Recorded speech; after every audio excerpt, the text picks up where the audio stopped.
Welcome back to Stellar Sleep, where we dive deeper into the world of Pokémon than anyone else dares. If you're new here, hit that subscribe button and ring the bell, because today we're embarking on a massive 3-hour journey that's going to blow your mind. That's right, 3 full hours of non-stop analysis, rare clips, fan theories, and jaw-dropping moments from the Pokémon anime that you've probably never noticed. Or maybe you have, and it's kept you up at night. Our video title says it all. Top 10 times the Pokémon anime broke its own rules. Buckle up, because we're about to expose the cracks in the foundation of the series we all grew up loving. Picture this. It's the late 90s, you're glued to your TV, Saturday morning cartoons are your religion, and Pokémon bursts onto the scene like a thunderbolt from a maxed out Pikachu.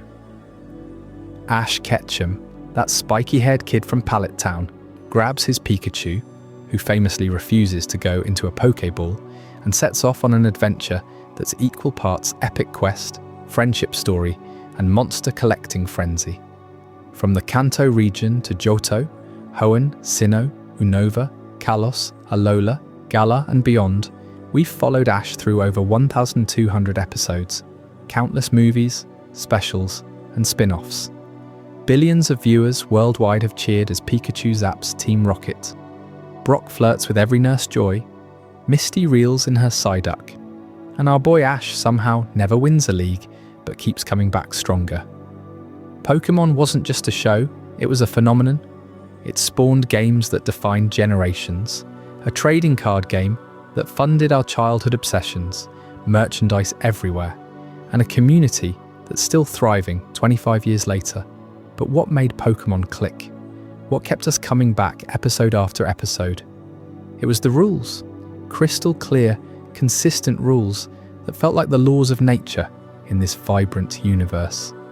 Type matchups. Fire beats grass, water beats fire, electric paralyzes flying, ground types laugh at electric attacks.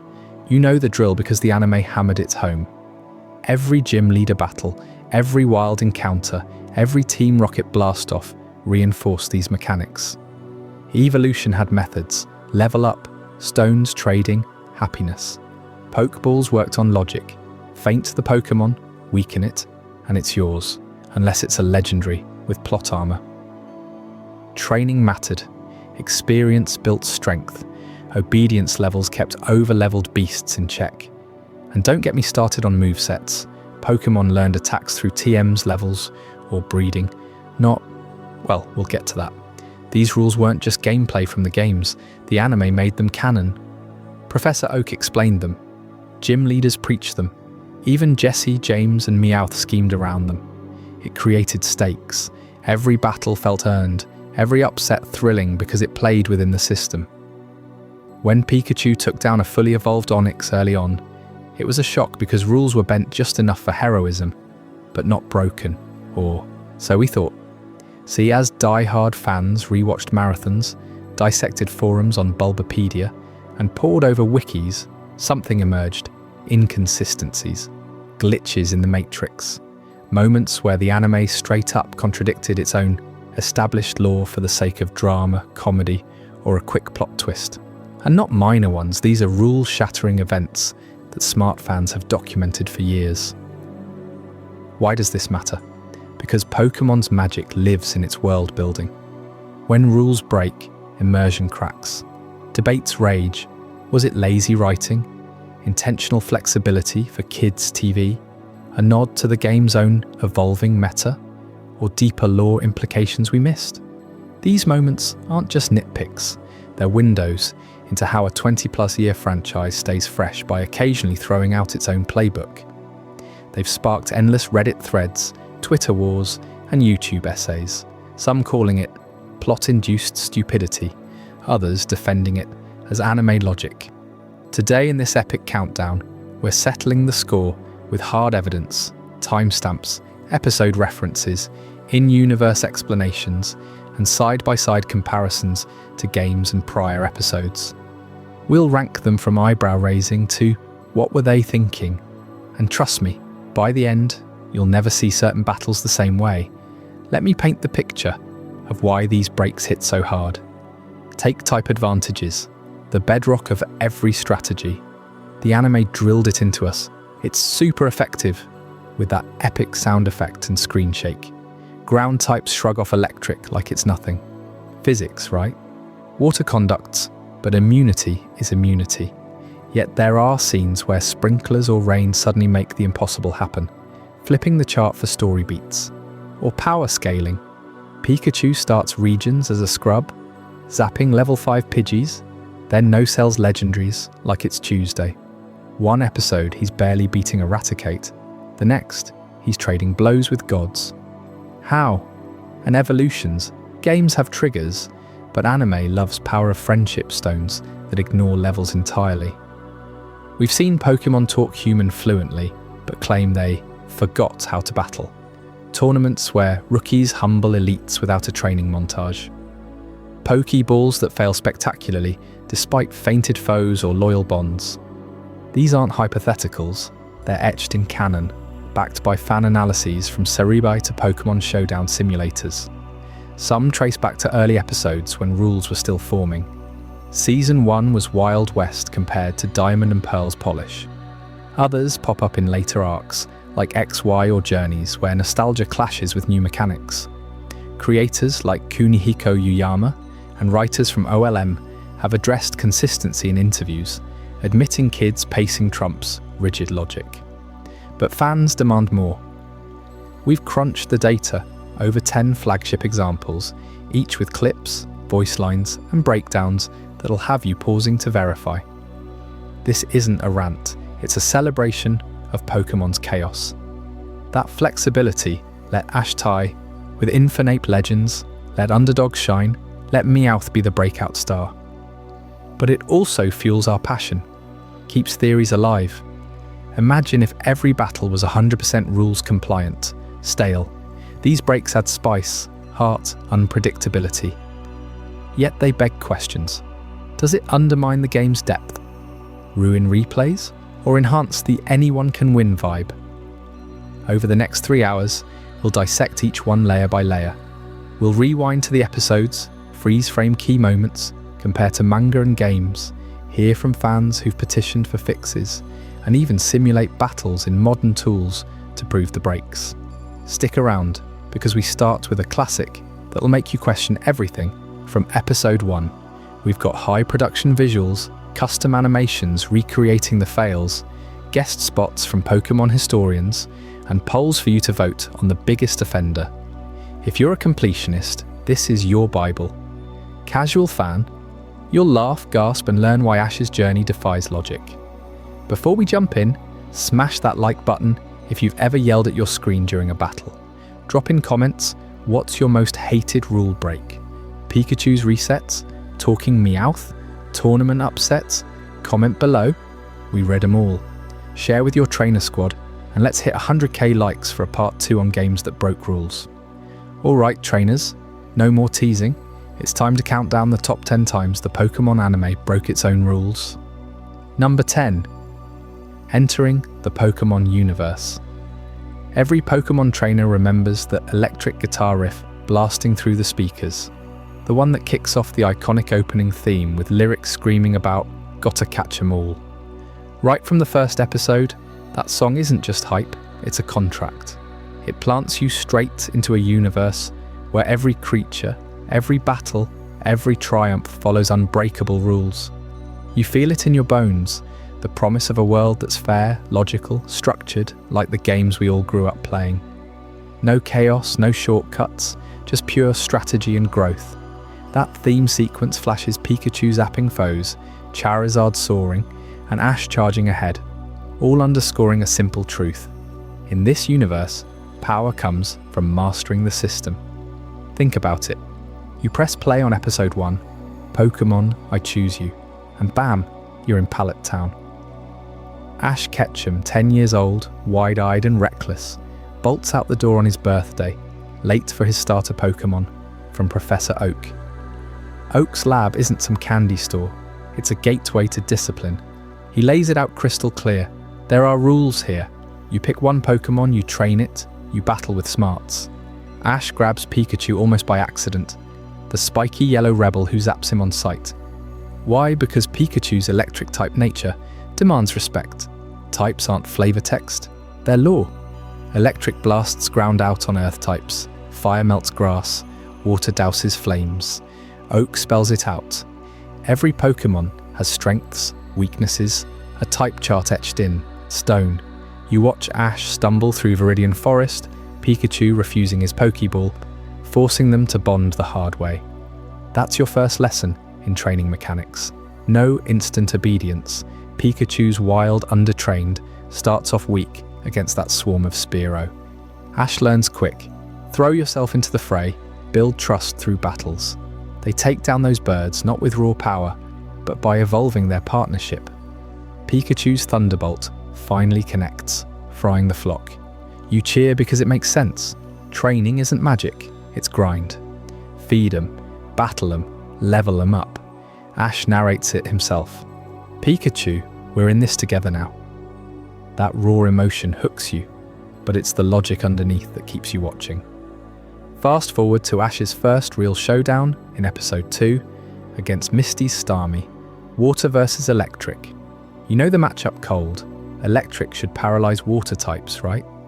Starmie takes a hit, sparks flying, and Ash wins his bike back. Boom, type advantages deliver.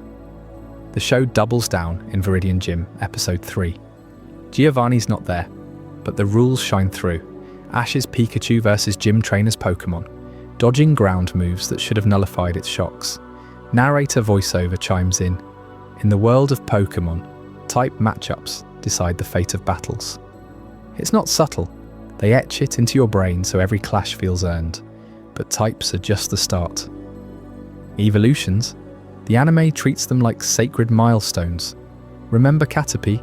Episode 3, Ash catches it, evolves into Metapod in episode 5 during that Pidgeotto rematch. Why? Experience from battling, pushing limits. The shell hardens, power surges, no shortcuts, no feelsy triggers yet. It's pure mechanics. Battle enough, hit the threshold, boom, Butterfree emerges in episode 12 after training against that horde of Beedrill. Ash weeps as it flies off, but you get it. Evolution demands sacrifice. Levels climbed through sweat. The show hammers this. Professor Oak explains evolutions need stones for some, like his EVA options, or just raw experience for others. Pikachu refuses to evolve into Raichu later, because Ash honors its choice. But even that's framed as a training decision, not whimsy. Training ties it all together. Episode 10, Bulbasaur and the Hidden Village. Ash meets Melody, learns about overtraining pitfalls. Pokémon need rest, strategy, not endless grinding. He applies it immediately, coaching Pikachu through precision thunderbolts instead of wild blasts. By the time they hit Pewter Gym, episode 5, Brock's Onix looms massive, rock ground terror. Pikachu's electric attacks fizzle at first, true to type immunity. Ash switches to... no switches yet, but he adapts, uses terrain, proves training beats brute force. Onix crushes, but Pikachu dodges, wears it down. Victory feels right because Ash earned the Boulder Badge through smarts. You feel the weight of these mechanics building episode by episode. Nibi City, Cerulean, Gym, Vermilion. Latios surges Raichu in episode 14. Towering electric beast versus underdog Pikachu. Surge boasts, electric beats, electric. Nah, mine's drilled to perfection. Training differential decides it. Pikachu, smaller, quicker, outmaneuvers after Ash's pep talk. Quick attack into Thunderbolt. Types align, training pays off. The crowd roars, you fist pump at home. That's the hook. Every win reinforces the system. Dive deeper into types. Episode 8, Ash catches a Pokémon. Pidgeotto, flying normal, shreds bug types. Ash's Caterpie webs it up. But flying resists bug. Metapod tanks hits, evolves strategically. The anime pauses battles for exposition. Flying types have an advantage over bug and grass. Brock nods along. It's in-universe gospel. Water Gym with Misty. Episode 7, Water War. Staryu versus Pikachu. Water absorbs electric. Nope. shown as neutral to weak in practice, but the point lands. Know your chart or lose. Evolutions get their spotlight too. Episode 21, Bye Bye Butterfree, mass evolution scene, but Ash's squad grows methodically. Charmander joins episode 11, waits till episode 27 for Primeape. No, that's later. Stick to basics.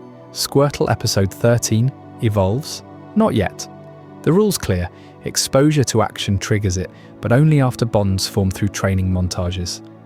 Oak calls Ash. Your Pokémon are progressing nicely. Keep battling. Data logged, levels implied. Training montages? Episode 19, Tentacool and Tentacruel. Ash trains across the sea, dodging jams, perfecting moves. No free power-ups. Even legendaries tease rules early. Episode 18 hints at Mewtwo origins later, but ground level sticks to basics. You invest because the world feels consistent. Battles in the Pokémon League preview?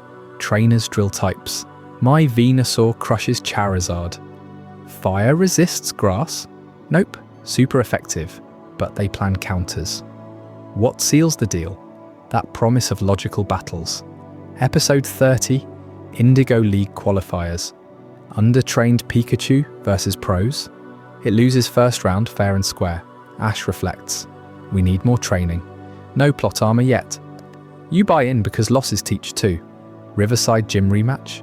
Strategy evolves. By episode 40, Cerulean rematch. Ash sweeps with type knowledge. Starmie down, Seal frozen by... Wait, no ice moves. But side up chaos aside, core holds. Rewind to the opening theme's power. Those visuals aren't random. Bulbasaur whips, Squirtle bubbles, Charmander flames, each typing clashing predictably. Lyrics, I want to be the very best. Best how? Mastering rules, Ash's hat, Pokédex beeps. Each Pokémon is catalogued by type, stats, evolutions. Dex entries, drone facts. Pikachu stores electricity, discharges via cheeks. Science-backed fantasy. Ash's journey blueprint. Palette to Viridian, forest trials, gym circuit.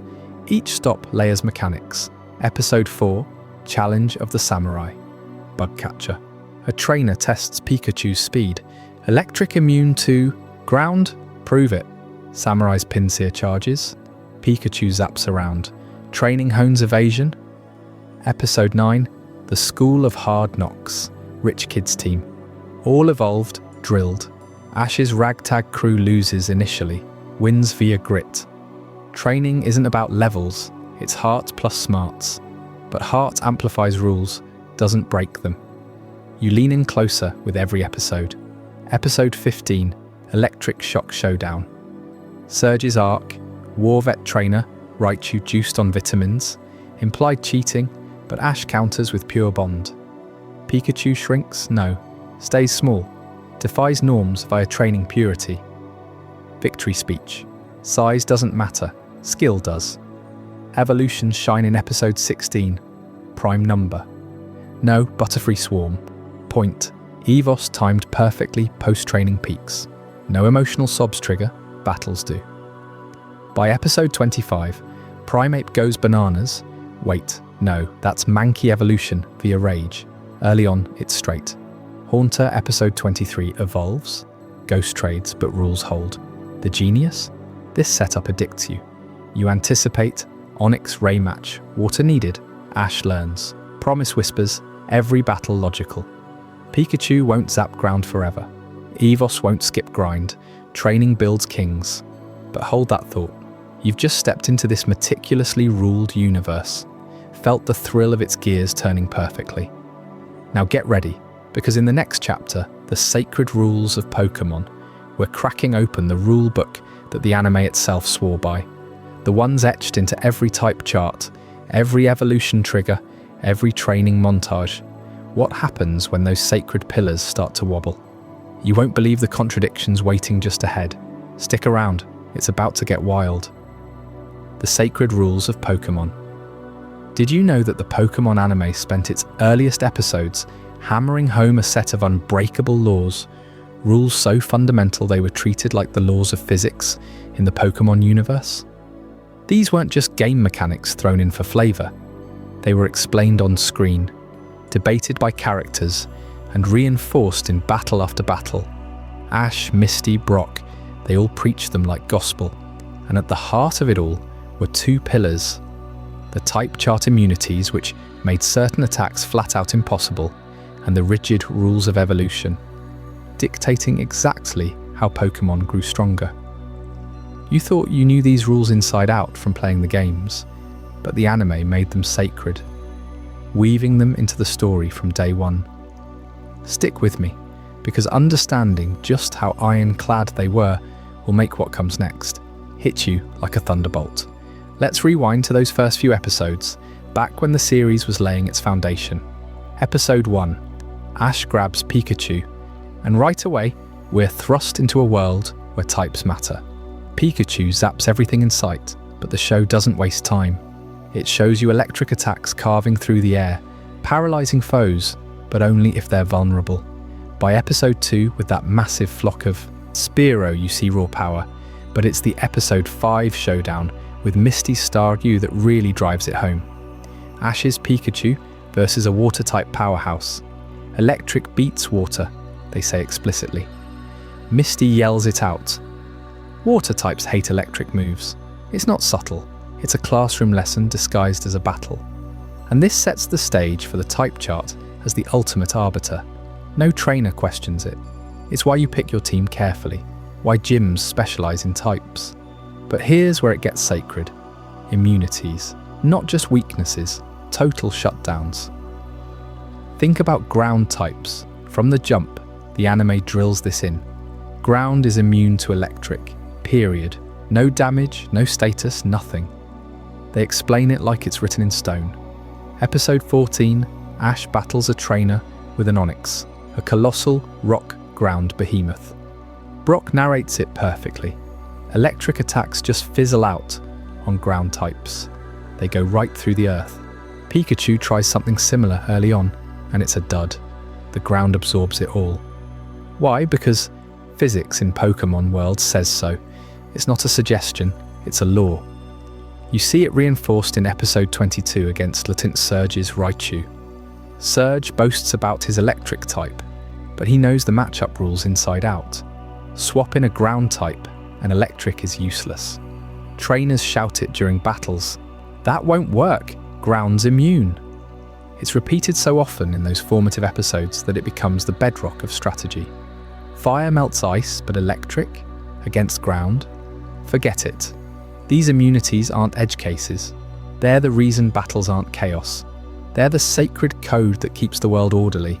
You can feel the weight of it when Ash loses, because he ignores the chart. Episode 8, Team Rocket's Ekans and Coughing. Poison types shrug off normal moves, like Pidgeotto's Gust barely scratches them. The show pauses the action to teach you. Types dictate everything. Immunities take it further. Ghost immune to normal and fighting? Episode 23 with the haunted Pokémon Tower proves it. Ash's attacks phase right through Ghastly. No trainer argues. It's accepted truth. These early episodes aren't skimping. They're building a mythology around the type chart. Misty quizzes Ash on it constantly. Brock draws diagrams in his notebook. Even villains like Butch and Cassidy scheme around it. You as the viewer internalize it. Violate the type chart and you pay. Immunities aren't flexible, they're absolute. That's the promise the anime makes right out of the gate. Now, layer on evolutions, the other holy grail. Early episodes treat evolution like a precise science, not some feel-good moment. It's levels, stones, trades, measurable progress. Episode 13, Ash's Caterpie evolves into Metapod because it's battled hard, gained experience. The narrator spells it out. Pokémon evolve through training and battling, hitting specific milestones. Butterfree follows in episode 21 after intense fights. It's cause and effect. No shortcuts. Want a Charmeleon? Grind levels. Episode 4 introduces the Firestone for Eevee rumours, but it's clear. Evolutions have triggers. Brock explains it to Ash endlessly. Some need stones like the Moonstone for Clefairy in episode 24. Trading's hinted at later, but the core is experience. Ash pushes his Pokémon too hard early on, and they don't evolve because they haven't earned it. It's merit-based, tied to the grind. You watch Pikachu refuse to evolve, not because of emotion, but because Ash respects its choice after levels are irrelevant. It's already maxed potential without needing the stone. These rules intertwine perfectly. A ground type's immunity lets it tank electric while evolving into something tougher. Episode 30, with the evolution stone mix-up. Stones are finite, specific. Wrong one? No dice. The anime shows failed evolutions to hammer the point. Ash dreams of a fully evolved team, but Brock warns, evolutions demand the right conditions. It's not magic, it's lore. Emotional bonds, barely mentioned early. It's about power gained through battles. Remember Primeape in episode 59? It evolves after brutal training, not tears. The sacredness comes from repetition. Every gym badge chase reinforces it. Viridian Gym teases type matchups. Cerulean obsesses over water immunity to electric. No, Starmie takes Thunder Wave fine, but the chart holds. You start to see why these are foundational. The type chart immunities create unbeatable strategies. Stack your team right, and you're golden. Evolutions gatekeep power. No Evo, no big leagues. Early Ash loses Viridian Forest battles because his Pokémon aren't evolved enough. Types mismatched. It's punishing. Trainers respect it. James's wheezing evolves via chemicals later, but early rules stick to basics. These laws shape heroes. Ash grows by mastering them. Misty schools him on Starmie versus electric immunity. Wait, Starmie learns electric moves, but core immunities hold. The show builds trust. Follow the rules, win. But hold on. What happens when a sprinkler system soaks a massive ground type like Onix, suddenly making it vulnerable to a Pikachu shock? Doesn't that bend the immunity law just a bit? Or when emotional outbursts trigger evolutions without a single level up or stone in sight? Tiny cracks, right? Mere exceptions that prove the rule. Or do they? You've felt that nagging doubt watching old episodes, haven't you? The rules felt so pure back then, so sacred, yet something whispers, hey, they're not as solid as they seem. Let's dig deeper into the type chart's sanctity. Episode 11, Ash vs AJ's Sandshrew. Ground type laughs off Pikachu's shocks. AJ brags, electric don't work on ground. Ash learns the hard way. It's visceral. Pikachu's cheeks spark futilely. Fast forward to Brock's Onix in episode 14. Same deal. The anime visualizes it. Electricity dissipates into the ground. No conductivity tricks. Pure immunity. Water types conduct, sure, but ground eats it. Episode 17. Onix versus Pikachu again. Same rule. They even have Team Rocket's Meowth translate Pokémon talk affirming it. It's universe-wide lore. Evolutions get the same treatment. Episode 26. The mysterious Clefairy uses Moonstone. Specificity matters. Ash's Bulbasaur refuses evolution at Oak's lab in episode 77, but early on, it's all about earned growth. Primeape leaves because it evolves through rage-fueled training. No hand-wringing, pure mechanics. The show contrasts. Wild Pokémon evolve naturally, via experience. Domestics need trainer push. It's a system. You lived these rules as a kid, built teams around them. Pikachu dominates waters, fizzles on grounds. Charizard earns Blaze via levels. These early episodes, 1 through 50, cement them. Gym leaders embody it. Surge's Raichu immune? No, but he knows ground counters. Sabrina's psychic dominance respects fighting immunity teases.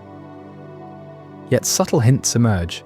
Pikachu's power dips oddly post-league, resetting like it forgot its feats. Charizard tanks ice hits that should quadruple co-it. Meowth talks human but battles. Emotional evos creep in. Stun Spore on grass types. Ash claims immunity. But earlier, inconsistencies flicker. These sacred rules held the Pokémon world together. Type immunities as divine barriers. Evolutions as destined paths. You believed them utterly, but what if the anime itself started chipping away? Coming up in Chapter 3, Chapter 10, we kick off the countdown with the shocking moment Pikachu breaks ground immunity in the most contrived way imaginable. You won't believe how they justified it. Stay locked in. Wait, that's just the start. Let's unpack more, because these rules deserve the spotlight they got. Early episodes like episode 35 with the evolution machine gone wrong, Pikachu devolves, proving evolutions aren't reversible whims. It's science. Type chart in episode 42. Ash's Krabby versus Electric. Water conducts. But imagine ground wet. They don't go there yet. The purity shines. Brock's lectures. Fire Pokémon are weak to water, immune to none usually. Precision. Misty on water, immunity to fire. Steam's off, yes, but electric pierces. Ground, untouchable dry or wet in theory. You sense the build-up. The anime trusted you with these laws. Now cracks tease the fall. Chapter 10 awaits in Chapter 3. Pikachu vs Onix, rules shattered. To hit the depth, episode 57, Pidgeot evolution, experience after aerial battles, sacred. Immunities in Fossil Arc, Omanite water, rock shrugs. Electric, ground does not. The illusion holds, barely. Chapter 10. Number 10 kicks off our countdown with one of the earliest and most blatant rule breaks in Pokémon history. Pikachu zapping a massive Onix with a Thunderbolt, even though ground types like Onix are supposed to shrug off electric attacks completely. You know the type chart inside out if you're a true fan, right? Electric moves do 0 damage to ground types. It's a hard immunity baked into the core mechanics from the very first games. But in the anime, they threw that out the window faster than a poorly aimed Pokeball. Let's rewind to the Orange League Stadium in the Kanto region. Episode 11 to be exact, where Ash is facing off against Brock in his very first gym battle. Brock sends out his ace, Onix, this colossal serpent Pokémon towering over everyone like a living mountain range. It's made of boulders and segments of rock, slithering across the field with earth-shaking power.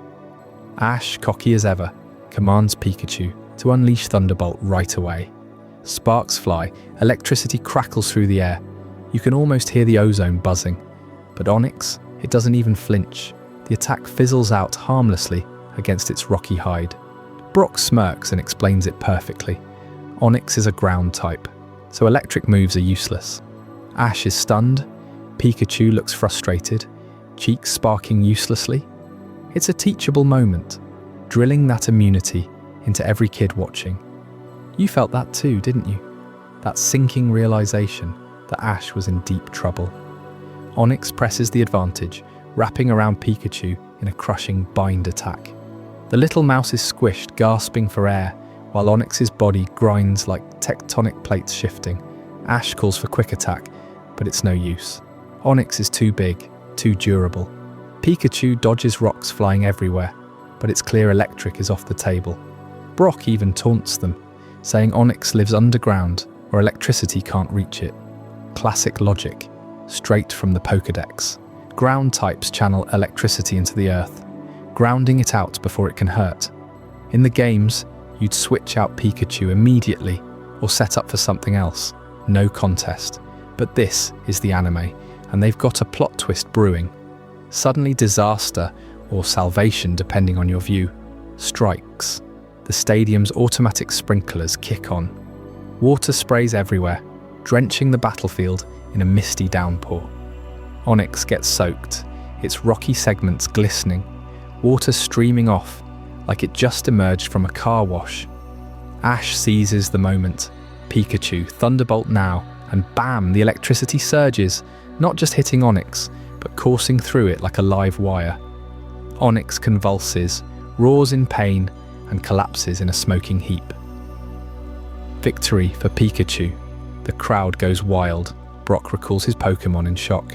You remember cheering as a kid, thinking it was genius strategy. Water makes it conductive. But hold on, does it really? Here's where the anime shatters its own rules. They present this as clever tactics. Wet the ground type, turn it into a conductor, and electric attacks work. Brock even acknowledges it afterward, impressed by the workaround. But dig into the lore they established, and it crumbles. From the games to the Pokédex entries, Ground immunity isn't about dryness or conductivity, it's a fundamental type resistance. Onyx is part rock, part ground, living in caves and mountains, manipulating soil and stone. Water doesn't rewrite its biology. In fact, the anime later reinforces this exact immunity multiple times without water tricks. Think about all those Sand Shrew or Diglett episodes. Pikachu zaps them, nothing happens, wet or dry. Let's break it down further. Pokémon types aren't just elemental affinities, they're intrinsic properties. Fire types burn hotter regardless of wind. Water types flow unimpeded by terrain. Ground types nullify electric because they interface with the earth itself, dissipating the charge. Spraying water? That's like saying you can make a fire type vulnerable to fire by dunking it in oil. It doesn't track. The games never allowed status changes or weather to override immunities. Rain Dance boosts water moves, but electric on ground, still zero, even in later generations with abilities like Lightning Rod or Motor Drive. The base immunity holds unless specifically altered, and never by simple H2O. Ash's team knew this rule too. Just episodes earlier, they explained type matchups in school. Misty lectures about it constantly. So why the sprinkler hack? Pure plot convenience to let Pikachu win without evolving or switching. It sets a dangerous precedent. Environmental factors trump type chart. Fans debated this for years on forums. Some defended it as anime physics, where Onyx's rocky body insulates until wet. But others pointed out Onyx has water absorb in some movesets, and it's part rock, which electric hits neutrally anyway. But ground overrides that to immunity. The anime admits the contradiction indirectly, when later ground types ignore water-enhanced electrics. Imagine if this logic stuck. Pikachu could flood the field every battle against Dugtrio or Golem, but it doesn't happen consistently, proving it's a one-off rule break. Rewatch the scene. The sprinklers weren't even Ash's idea. They activated randomly from battle damage. Lucky break turned into strategy. Brock, master of rock and ground, gets outsmarted by weather control he couldn't predict. Hilarious in hindsight, but it undermines the battling system they hype up every episode. This moment hooked a generation because it felt empowering. Underdog Pikachu beats the unbeatable giant. But as you level up your Pokémon knowledge, it stings. The reveal hits hard. Water can't override type immunities. It's not real science or game logic, it's anime magic. They even doubled down visually, Onyx sparking blue with electricity arcing through water streams. A cool effect that sells the illusion. Sound design sells it too, with zaps echoing louder. Onyx's pained bellow shaking speakers. You bought it then, but now? It's the first crack in the foundation. Fast forward, and this sets up bigger inconsistencies. Pikachu's electric prowess gets inflated everywhere, but early rules like this immunity were meant to force creativity. Instead, they bent reality. Fan animations recreate it faithfully. Mods in games try to code wet ground mechanics, but official media never adopts it. Why? Because it breaks balance. Imagine competitive play. Stall with ground types, wait for rain, then lose. Chaos. Yet that's the charm and curse of the anime. It prioritizes story over strict rules, letting heart triumph over charts. Ash yells, "Pikachu, I know you can do it," right before the zap, playing the emotion card. We eat it up. But purists cringe. Onyx should have tanked it, forced Ash to use agility or something non-electric. Brock's Onyx later evolves into Steelix, still ground immune, no water needed. This debut defined Onyx as the unshockable behemoth, only to shock us all. It taught kids battling basics, then immediately contradicted them. You tell me, was it worth the rule break for that epic win? Or did it cheapen the type system from day one? We've only scratched the surface of these mind-bending moments. Stick around because up next in Patterns in the Chaos, you'll discover the hidden threads connecting all these breaks, revealing a bigger picture that changes how you see the entire series. You won't want to miss it. Wait, that's not the end. Let's dive even deeper into why this resonates today. Rewatch marathons always hit this episode, and comments explode.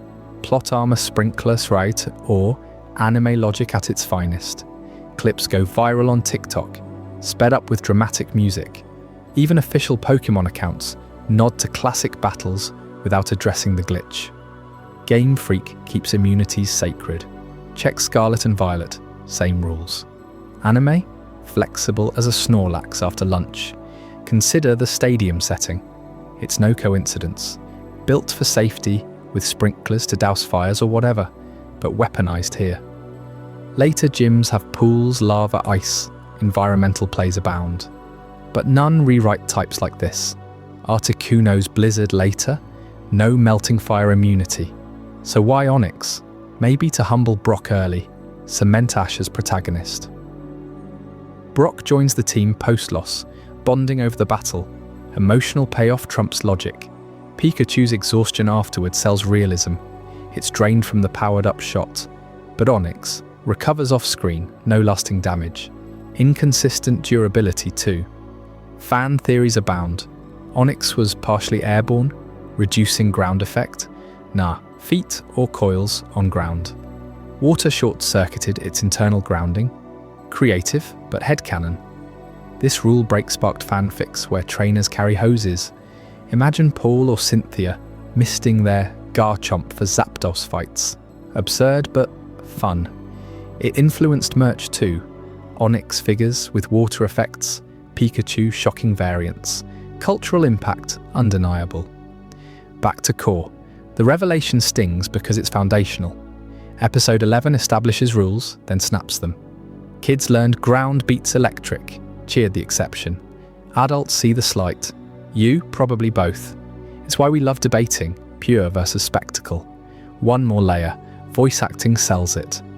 Onyx's deep, gravelly roars turn to yelps post-zap. Pikachu's Pika triumphant. Ash's whoop of joy. Audio immersion makes you forgive. Almost. But forgiveness aside, it's number 10. For a reason, gateway drug to anime quirks. As we climb the list, inconsistencies stack. Next, those patterns in the chaos unpack how these aren't random, but woven into the fabric. Hinting at deliberate design or epic fails. Your jaw will drop. Expanding still. Compare to manga. Adventures version? Stricter rules? Onyx wins outright. Anime softens for kids.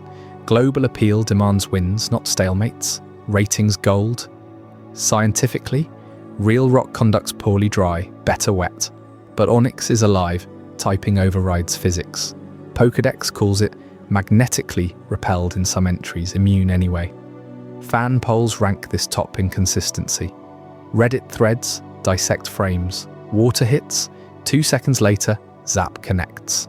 Timing perfect, rule broken. Ultimately, it's joyous rule breaking. Makes you replay games wishing for sprinkler items. But in canon, sloppy. There, foundation laid for chaos ahead. Patterns in the chaos awaits, connecting dots you never saw. Get ready. Before we dive deeper into this incredible journey, I'm curious, where in the world are you watching this from? Drop a comment below and let our global community know. And if you're finding this as mind-blowing as I am, hit that like button to help more people discover this story. Patterns in the Chaos Pikachu, Ash's unbeatable partner, single-handedly crushes the Kanto region's elite trainers, taking down beasts that should outclass it by miles. But then, just one region over in Johto, that same Pikachu struggles against basic wild Pokémon like it's starting from scratch, all over again. How does a Pokémon that dominated champions suddenly forget how to fight?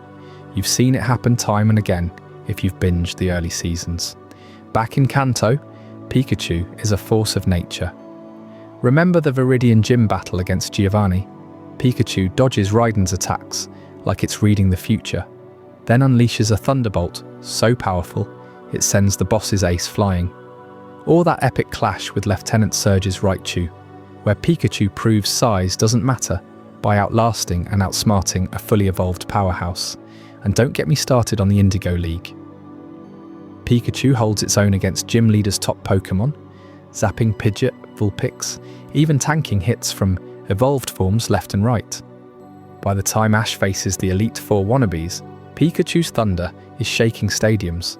It's portrayed as this battle-hardened vet, level 80 easy, if we're talking game terms, with experience that should carry it forever. But then Ash crosses into Johto, and bam, Pikachu's power meter resets to rookie status. Episode 118, good quill hunting, and Pikachu's getting bodied by a wild Heracross. Heracross, a bug-fighting type that's no slouch. But come on, this is the Pikachu that felled champions. It can't land a clean hit, exhausts itself just trying to keep up. Ash even has to call it back, embarrassed. What happened to that unstoppable spark? Later, in the World Cup, Pikachu drowns against water-type Sit, should fry, and Wild Donphan roll over it like it's a level 5 newbie. You feel Ash's frustration because Pikachu, the symbol of his growth, is suddenly weak sauce. You might think, okay, maybe it got cocky or lazy during travel, but the anime hammers home that Pokémon gain permanent strength through battles and training. Brock says it's outright. Experience sticks, levels don't drop. Misty reinforces it after every win. Yet here, Pikachu demotes itself without a scratch. No injury, no curse, nothing. Fans theorized maybe it was holding back to let Ash catch new team members, but the show never says that. Ash treats it like a real setback, training from square one with berries and basics. And it's not a one-off fluke. This pattern repeats like clockwork across every region, defying every rule the anime sets up about growth. Fast forward to Hoenn.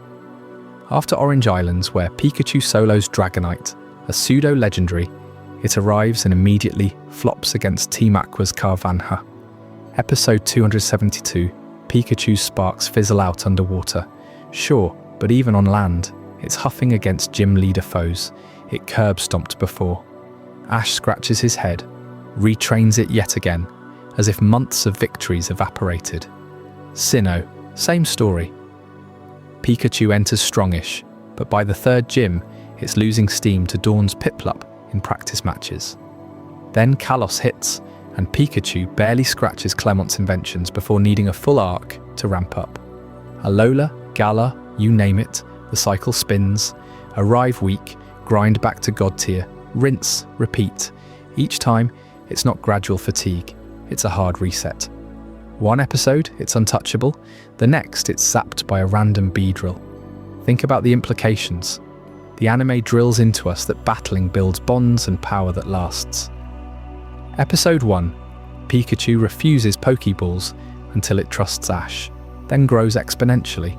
Gym badges symbolize cumulative strength, yet Pikachu's arc laughs at that.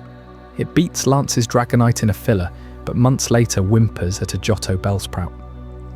No explanation. Writers just hit the reset button for plot convenience, letting Ash rebuild his bond each saga. But why does this pattern emerge in the chaos of rule breaks? It's the ultimate symptom of the anime prioritizing fresh starts over consistency. New region, new rivals, new stakes. So nerf the mascot to make victories feel earned again. Except it breaks the core mechanic, experience accumulation.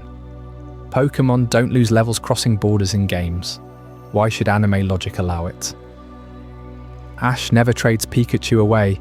No devolution berries, no status ailments. It's pure narrative fiat. Dive deeper into Kanto dominance for proof.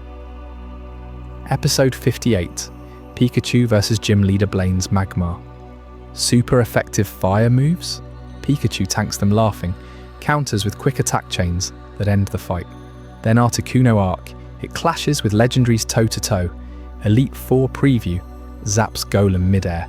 That's peak power, accumulated over 80 episodes. Johto reset kicks in, hard. Episode 119, Pikachu vs Team Rocket's new mechs, struggles where it once soloed. Ashen Woods, wild Pokémon, humble it repeatedly. By the Silver Conference, sure, it climbs back, but the damage is done. Viewers question, did all those Kanto wins mean nothing?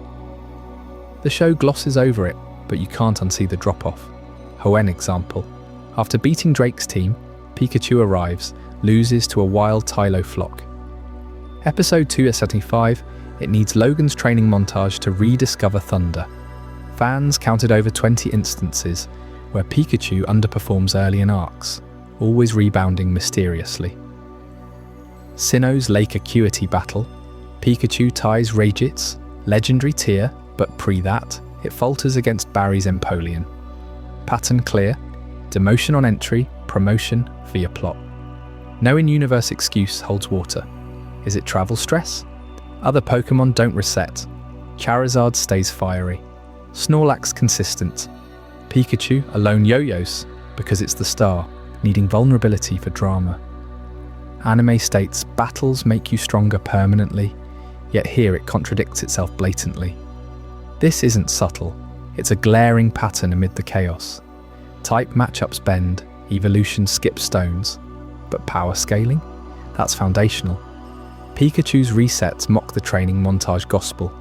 Every Pikachu, I choose you, should carry Kanto weight, but nah, fresh slate. You start rooting for the underdog vibe, but after a dozen cycles, it feels cheap. Why invest in growth if it vanishes? Ash's journey suffers too. His bond with Pikachu, the heart of the series, restarts endlessly, diluting emotional payoff. Compared to games, Pikachu EVs carry over, EVs don't reset. Anime ignores that, forging its path, but at consistency's cost. Fan wikis document 50+ reset moments, from Johto's Heracross humiliation to Paldea's early flops. Twist is, no explanation ever given. No special episode, no Delta Book lore. Just happens. Writers confirmed in interviews it's for new challenges, admitting the break. Yet in show, silence. This pattern ties the chaos together. Rules flex for story. Pikachu's the poster child, dominating, then demoting, defying accumulation. But hold up, because these aren't random glitches. They're engineered cracks revealing bigger issues. What if the chaos hides deliberate design flaws? Or worse, something the creators don't want you noticing? Stick around, because in the next chapter, Behind the Curtain, we pull back the layers on why these patterns exist at all, exposing the real mechanics driving the anime's wild inconsistencies. You won't believe who's really pulling the strings. Behind the curtain, did you know that in the Pokémon anime, a basic unevolved Pikachu once took down a legendary Pokémon considered faster than light itself? We're pulling back the curtain on one of the most jaw-dropping power mismatches in the entire series, and it's going to make you question everything you thought you knew about scaling. Epic clash from the advanced generation era.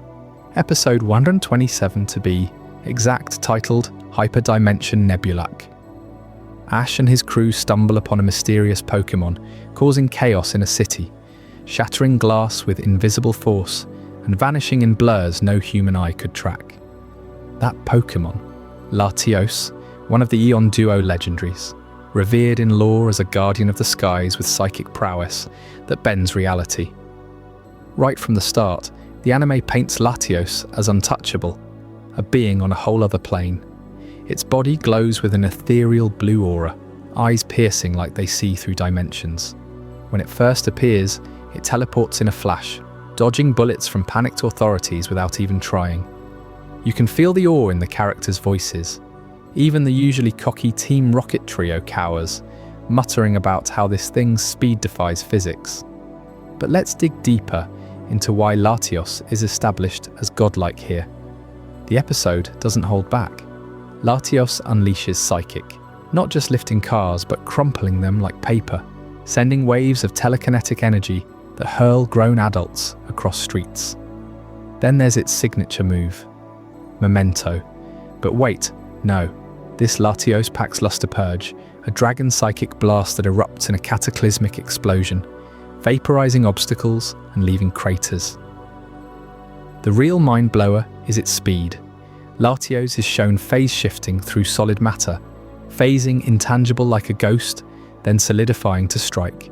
In one sequence, it outpaces a fighter jet, weaving through missiles with casual loops that make Top Gun look slow. The narrator even calls it the legendary Pokémon, with speed beyond imagination, hyping it as a psychic speed demon who warps space-time.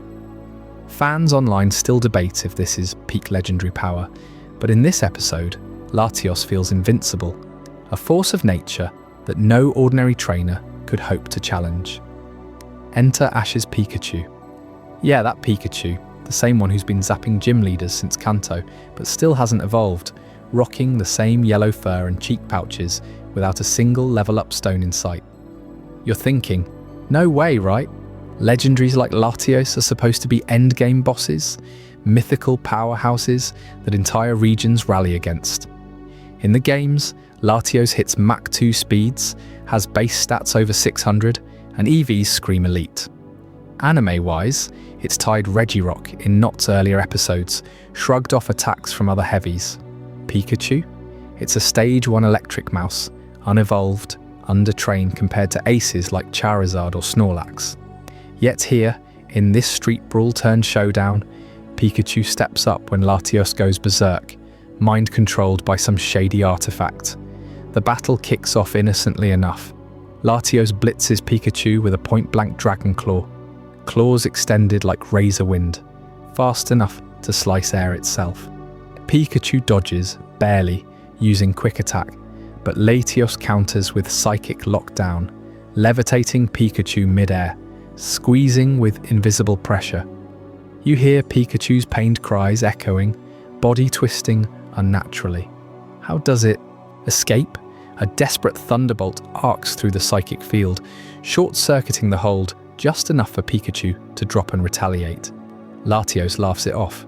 No, seriously, it has this eerie psychic chuckle, then vanishes, reappearing behind Pikachu for a Shadow Ball point blank. Explosion rocks the screen, smoke clears, Pikachu singed but standing, eyes fierce. Now the momentum shifts, and this is where it gets insane. Pikachu, fueled by that classic Ash bond, starts landing decisive hits. Iron Tail connects first, Pikachu's tail glows steel hard, smashing Latios out of phasing, sending the legendary crashing through a building wall.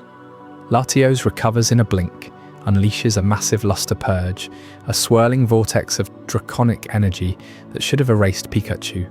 But Pikachu tanks it, skidding back but firing back with Volt Tackle, a self-electrified body slam that collides mid-air. Sparks fly, Latios staggers, its aura flickering for the first time. The crowd gasps, even Ash yells in shock. Pikachu doesn't let up. Quick Attack feints left, then Thunderbolt straight to the face, chaining electricity across Latios' body, exploiting that rare psychic weakness. Latios, desperate now, goes full God mode. It envelops the battlefield in a psychic barrier, teleporting in micro bursts, untouchable. Hits phase through it like mist. But Pikachu reads the pattern. Years of battling honed that instinct, and times a perfect counter. As Latios materializes for the kill shot, Pikachu unleashes 10,000 Volt Thunderbolt, a max output beam thicker than a tree trunk. It pierces the barrier, slams Latios dead center, lighting up the sky like a thunderstorm. Latios convulses, psychic glow shattering, body hurled into the ground with a thunderous impact. Fainted. Done. Pikachu stands victorious, chest heaving but triumphant. Hold up, did that just happen? A plain Pikachu, no Mega, no Z-move, no Terra Style, overpowered a legendary Latios hyped as dimension warping speed god? That's the rule break staring us in the face. The anime spent the whole episode building Latios as unbeatable. Psychic speed blitzing jets, power crumpling steel, intangibility making it a cheat code. Yet Pikachu claims victory with raw electric output and grit. This isn't a tie or assist. Pikachu lands the KO blow solo, while Ash distracts the mind control source. You feel the dissonance immediately. Why? Because it shatters legendary scaling entirely. Think about it. Legendaries in Pokémon are portrayed as tiers above. Mewtwo levels cities, Rayquaza halts meteors, Dialga controls time. Latios specifically ties with Registeel later, no cells hits from beasts that flatten mountains. Pikachu's feats? Solid sure, beat Gym Mons, some regionals, but never God tier solo. And here's the shocking reveal that flips the script. This Pikachu is under-evolved. No Raichu form, no power boost from evolution. Games demand Pichu to Pikachu to Raichu for full potential. Anime reinforces. Evolutions grant massive jumps, yet this little guy breaks the scaling chain, proving raw potential trump stages. Is like a level 50 Pikachu KOing a level 100 Latios. Statistically absurd. Fan calcs put Pikachu's speed here at supersonic, damage output rivaling legendaries, all without evolving. The anime admits it implicitly. Post-battle, Latios respects Pikachu, sharing a soulful gaze, like equals. But why does this break the rules so hard? Consistency. Earlier, Pikachu struggles against basic foes like Geodude or resets power per region, starting weak despite badges. Legendaries humble entire teams. Latios dodges Master Balls, Entei outruns Plains. Here, Pikachu solos. No plot armor excuse, it's direct combat breakdown. Type match? Electric neutral on Psychic Dragon, but Latios defenses laugh at neutral hits. Speed? Latios priority phasing should have blitzed first turn. Power? Luster Purge quadruple effective? Nope. Pikachu endures and overkills. It's a blatant ignore of established hierarchies. Let's break down the fight frame by frame to see how decisive Pikachu's hits were. First clash. Latios Psychic Lift. Pikachu breaks free with Thunderbolt feedback. First crack in the God Facade. Iron Tail follow-up. Latios embedded in concrete. Dazed 5 seconds. Volt tackle mid-air. Latios hurled 50 meters. Barrier weakens. Final 10 MA. Total shutdown. Eyes swirl KO. Each hit lands cleaner, harder, building to victory. Ash's commands are minimal. Pikachu freestyles. Compared to games, Latios outspeeds everything bar legendaries. Soldew boosts shred teams. Anime Latios mirrors that, until Pikachu. This isn't isolated. Pikachu ties Deoxy's next arc. Stares down Regis, pattern of under-evolved dominance. Breaks the evolve to compete rule hammered in every arc. Brock. Pikachu strong but evolution? Nope. Proves bond levels, but contradicts training montages emphasizing growth stages. You watching this as a kid? Mind blown. Adult revisit, rule demolition. Deeper lore twist. Latios was wild, enraged, mind-slaved, peak power. Pikachu fresh off casual battles, no prep. Yet wins, scaling implodes, forums explode. Pikachu half legendaries? Calc battles rage, speed equalized feats debated. Anime shrugs, moves on. But it plants seed. Maybe Pikachu's the true legend, unevolved anomaly rewriting power charts. What makes this behind the curtain? Writers needed Ash win, Sun's Mega Evos. So Latios jobbed. Exposed rigging, hype legendary, nerf for plot. Rule 1, power consistent, busted. Fans forgive for hype, but it lingers. You've stuck with me this far because deep down, you love these breaks. They make Pokémon unpredictable, alive. But wait till Chapter 6. Fan backlash and wild theories, where we uncover the raging debates and craziest headcanons this battle sparked. You won't believe how far fans went to explain it, or justify it. Stick around, it's next. Wait, that's not enough. Let's unpack more layers because this deserves it. Rewatch the episode. Pause at 12:45. Latios' intro flight path defies gravity, looping at hypersonic without sonic booms, psychic dampening sound. Pikachu matches that agility later. Quick attack chaining into tail whip feint. Unseen reflexes for a basic Monier damage visuals. Latios' HP bar equivalent drops 30% per Pikachu hit, while Pikachu at 20% tanks legend blasts. Math doesn't add. Contextual rule break, prior AG, Pikachu loses to Harley's Cacturn, struggles pulls Electivire. Then Latios, jump insane. No training arc shown, just dives in. Ignores rest resets power from movies. Ties to list item 3 perfectly, but elevates with detail. Emotional hook, Ash's pride swells. Pikachu, you did it. Mirrors your shock. Latios revives, bows, respect earned fair. No cheap win. Fan impact. Speedruns now cite this for Pikachu buffs. Theories. Pikachu Mew clone, Lightstone Holder, wild. This chapter exposes the curtain. Anime bends rules for heart. But how far? Next chapter dives fan rage. Extend battle psych. Latios' eyes glow multicolour during phase. Predicting moves. Pikachu guts it via instinct. Thunderbolt arcs bend space. Hitting phased foe. Electric hacks physics. Post-win. Pikachu exhausted but glows stronger. Hinting permanent boost. Never followed up. Tease dropped. Compare Latios movies. Weaker there versus family.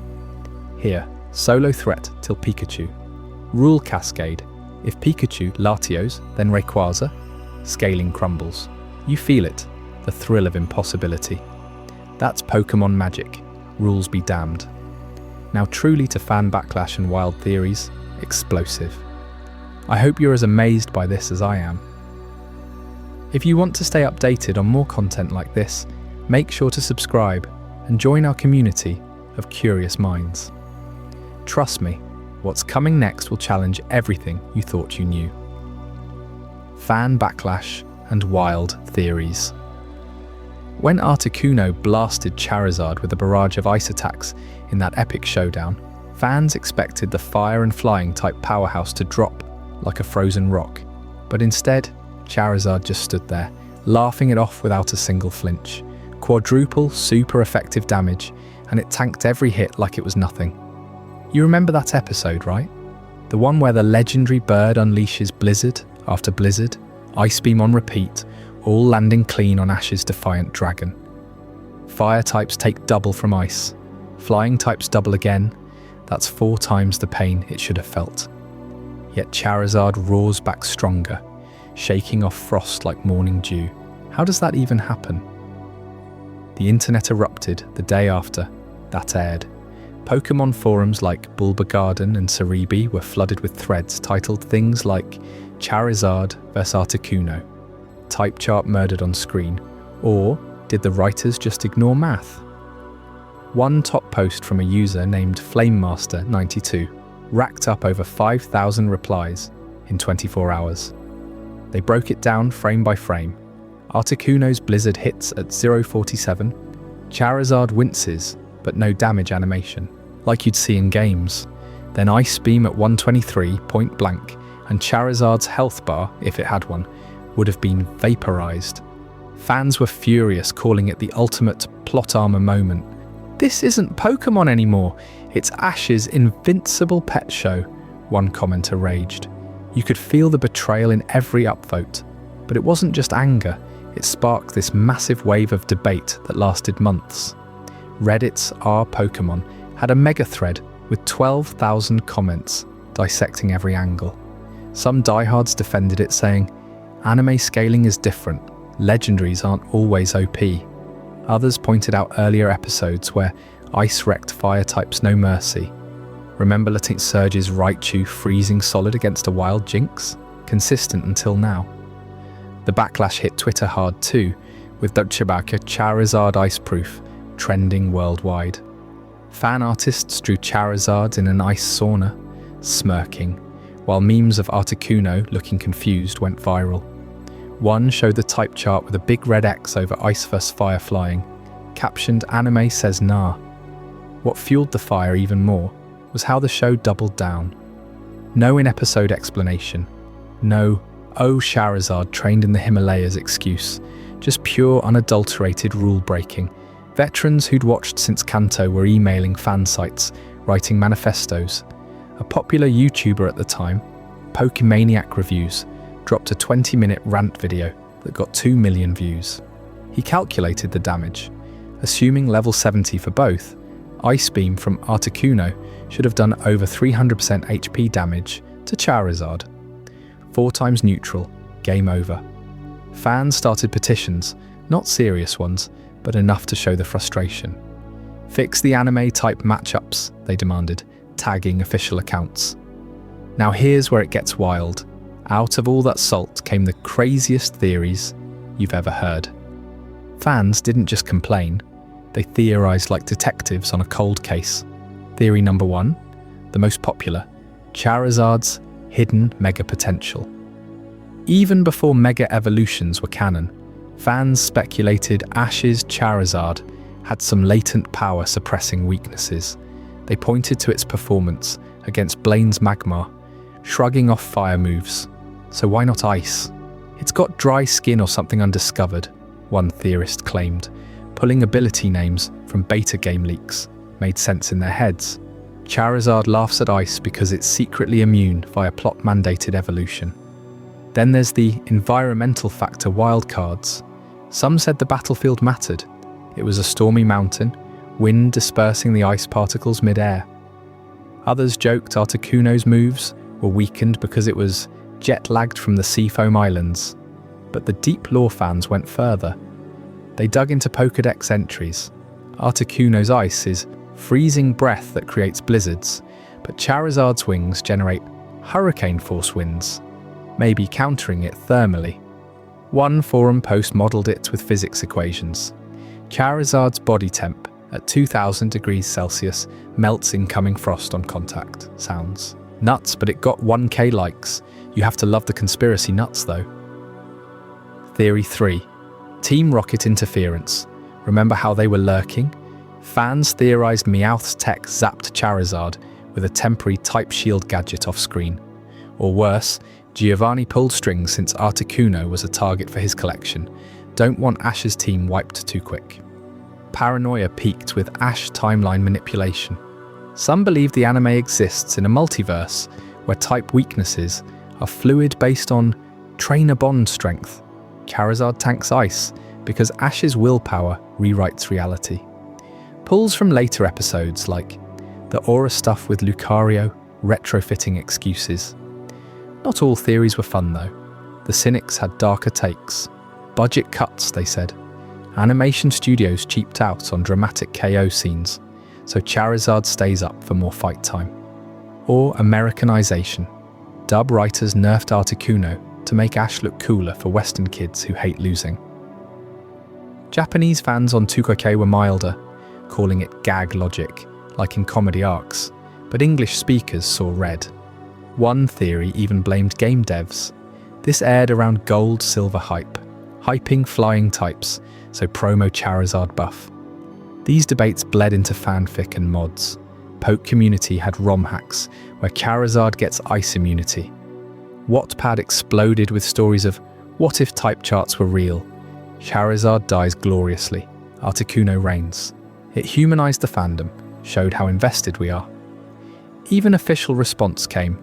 A Pokémon Sunday segment vaguely addressed anime flexibility for drama, but fans called BS. No direct apology, just more rule bends later. Think about it. You're watching, hyped for that type advantage payoff, and it vanishes. That frustration bonds us. It questions everything. Are rules sacred or just guidelines? One fan survey on DeviantArt polled 10k people. 62% said it ruined immersion, 28% loved the upset, 10% who cares cool fight. Theories evolved too. Post Mega X Charizard. Some said it foreshadowed drought ability, evaporating ice. Genius retcon. Deeper dive. Compare to manga. Pokémon Adventures has Charizard respecting types more. Mewtwo fries it with ice. Fans cross-referenced, yelling inconsistency louder. Wild Theory 4. Charizard's not pure fire flying. Hidden Dragon, typing from Genesect experiments? Nah, but it stuck. Or Age Factor. Old Charizard tougher skin, like scarred veterans in war stories. The backlash peaked at conventions. Pokémon Live 2001 had panels on anime logic fails, Charizard ice topping lists. Cosplayers reenacted, Articuno suit blasting fake snow, Charizard flexing unfazed, laughter mixed with groans. It even inspired merchandise. Unofficial, ice-proof Charizard plushies sold out on eBay. Years later, it still simmers. New gens reference it ironically. TikTok edits with damage calc overlays go viral. One with 50 million views. Slowed down Blizzard hit, Charizard's casual wing flap. Text 4x weak, hold my beer. Fans evolved theories. With modern lore, Terastallization preview, Gigantamax heat aura, Z-move, override, endless fuel. You feel that pull, don't you? that mix of rage and fascination keeping you glued. This wasn't just a glitch, it was a spark for community soul-searching. What if every broken rule hides genius, or total sloppiness? But hold on, because as wild as these theories get, they all point to something bigger. The anime's charm isn't perfection, it's that flawed heart beating through every contradiction. Up next in Chapter 7, Legacy of a Flawed Masterpiece, we'll unpack how these moments don't destroy the series, but define it, revealing why we keep coming back despite the chaos. You won't want to miss how it all ties into the greatest legacy debates raging today. Legacy of a Flawed Masterpiece. Team Rocket's Meowth didn't just learn to talk like a human, he supposedly paid the ultimate price for it, trading away his ability to learn new moves forever. That's the story they've been peddling since his big backstory reveal. But hold on, because what comes next shatters that excuse completely. You see, across hundreds of episodes, Meowth doesn't just scrape by in battles, he dominates with a full arsenal of attacks that he picks up and masters like any other Pokémon. Stick with me, because we're about to unpack this massive contradiction that exposes one of the anime's laziest plot holes. Let's rewind to where it all started. In the classic episode, Go West Young Meowth, we get the full origin story. This scrappy little Meowth falls head over heels for a glamorous female Meowth named Meowsy, who only hangs with Pokémon that can walk on two legs and speak human words. Desperate to win her heart, our Meowth ditches his quadrupedal life, teaches himself to walk upright, and masters human speech through sheer willpower and Hollywood lessons. The catch? To pull this off, he claims he had to give up his natural Pokémon instincts, including the ability to learn moves like Payday, his signature coin-showering attack that every other Meowth tosses out effortlessly. Giovanni even mocks him for it later, saying Meowth's too busy yapping to battle properly. It's a heartbreaking tale that explains why Team Rocket's feline felon is the only talking Pokémon in their crew, and it sets up this ironclad rule: speech equals no new moves. Sounds airtight, right? Wrong. Fast forward through the series, and Meowth is slinging attacks left and right, learning techniques that should be impossible under his own rules. Take the early days in the Orange Islands arc. Meowth goes toe-to-toe with Ash's team, unleashing fury swipes with surgical precision, shredding through defenses like paper. That's not some innate starter move. That's advanced stuff he hones over time. But it gets better, or should I say worse for the plot hole. In the Punchy Pokémon, Meowth enters a fighting tournament and adapts on the fly, countering opponents with bite and slash combos that leave bulkier Pokémon reeling. He's not fumbling, he's flawless, reading the battlefield like a pro and chaining moves seamlessly. How does a guy who can't learn moves pull that off? You might think, okay, maybe those are basic attacks he knew from kittenhood. Fair point, but the evidence piles up higher. Jump to the Johto Saga, episode For Ho-Oh the Bells Toll. Meowth doesn't just participate, he learns and executes a perfect aerial ace imitation, mid-battle, against flying foes, dodging and striking with zero training montage. No, seriously, he mimics the move so well, it fools everyone. And let's not forget his crowning achievements in later regions. During the Sinnoh era, in battles against Dawn's Piplup and Barry's team, Meowth unveils Iron Tail, slamming foes with a steel-hardened swipe that crushes rocks and sends water types flying. Iron Tail, that's a TM exclusive powerhouse move that requires precise control and power scaling. He didn't have it early on, but there he is whipping it out like he's been practicing in secret. Critics and fans have clipped these moments 1,000 times on YouTube, proving Meowth evolves his moveset episode by episode, just like Pikachu or Charizard. But wait, it gets even more blatant. In the Best Wishes series, Meowth faces off against Ash's Oshawott in a grudge match and unleashes Night Slash, a dark-type cutter that slices through illusions and tanks super effective hits. Night Slash isn't in his starter kit, it's something he picks up through combat experience, adapting faster than Team Rocket's boss ever blasts off. And get this, in the XY arc, During a showdown with Clement's inventions, Meowth combines Fury Swipes with a newly acquired Flame Wheel variant, rolling through fire types unscathed. Flame Wheel? That's pure move learning territory, requiring elemental affinity he supposedly sacrificed. These aren't one-offs, they're consistent across 20+ seasons. Meowth battles flawlessly, often carrying Team Rocket when Jessie and James flop. He substitutes like a ninja, predicts attacks with street smarts, and even coaches other Pokémon on technique. If speech blocked his battle brain, he'd be a sitting duck, but he's a star performer. Now, here's where the plot hole yawns wide open. There's zero precedent in the entire Pokémon world for speech interfering with move learning. Think about it, we've got Chato in Sinnoh mimicking human speech perfectly while spitting chattering barrages that confuse and damage foes left and right. No move loss there. Perish Song users like Misdreavus chat telepathically and still learn Shadow Ball without issue. Even legendaries like Mewtwo communicate fluently in human tongues during movies, unleashing psychic blasts that level cities.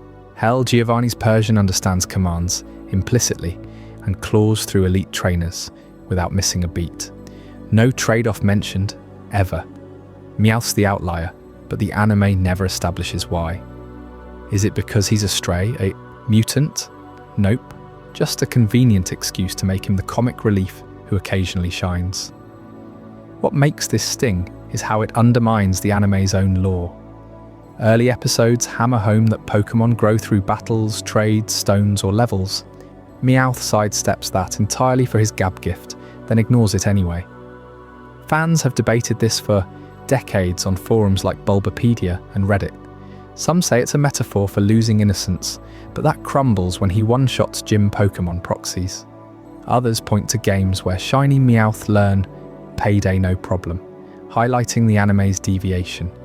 And in Meowth's Party, he even tries payday, spitting coins weakly at first, but improving with practice, directly contradicting his backstory sob-story.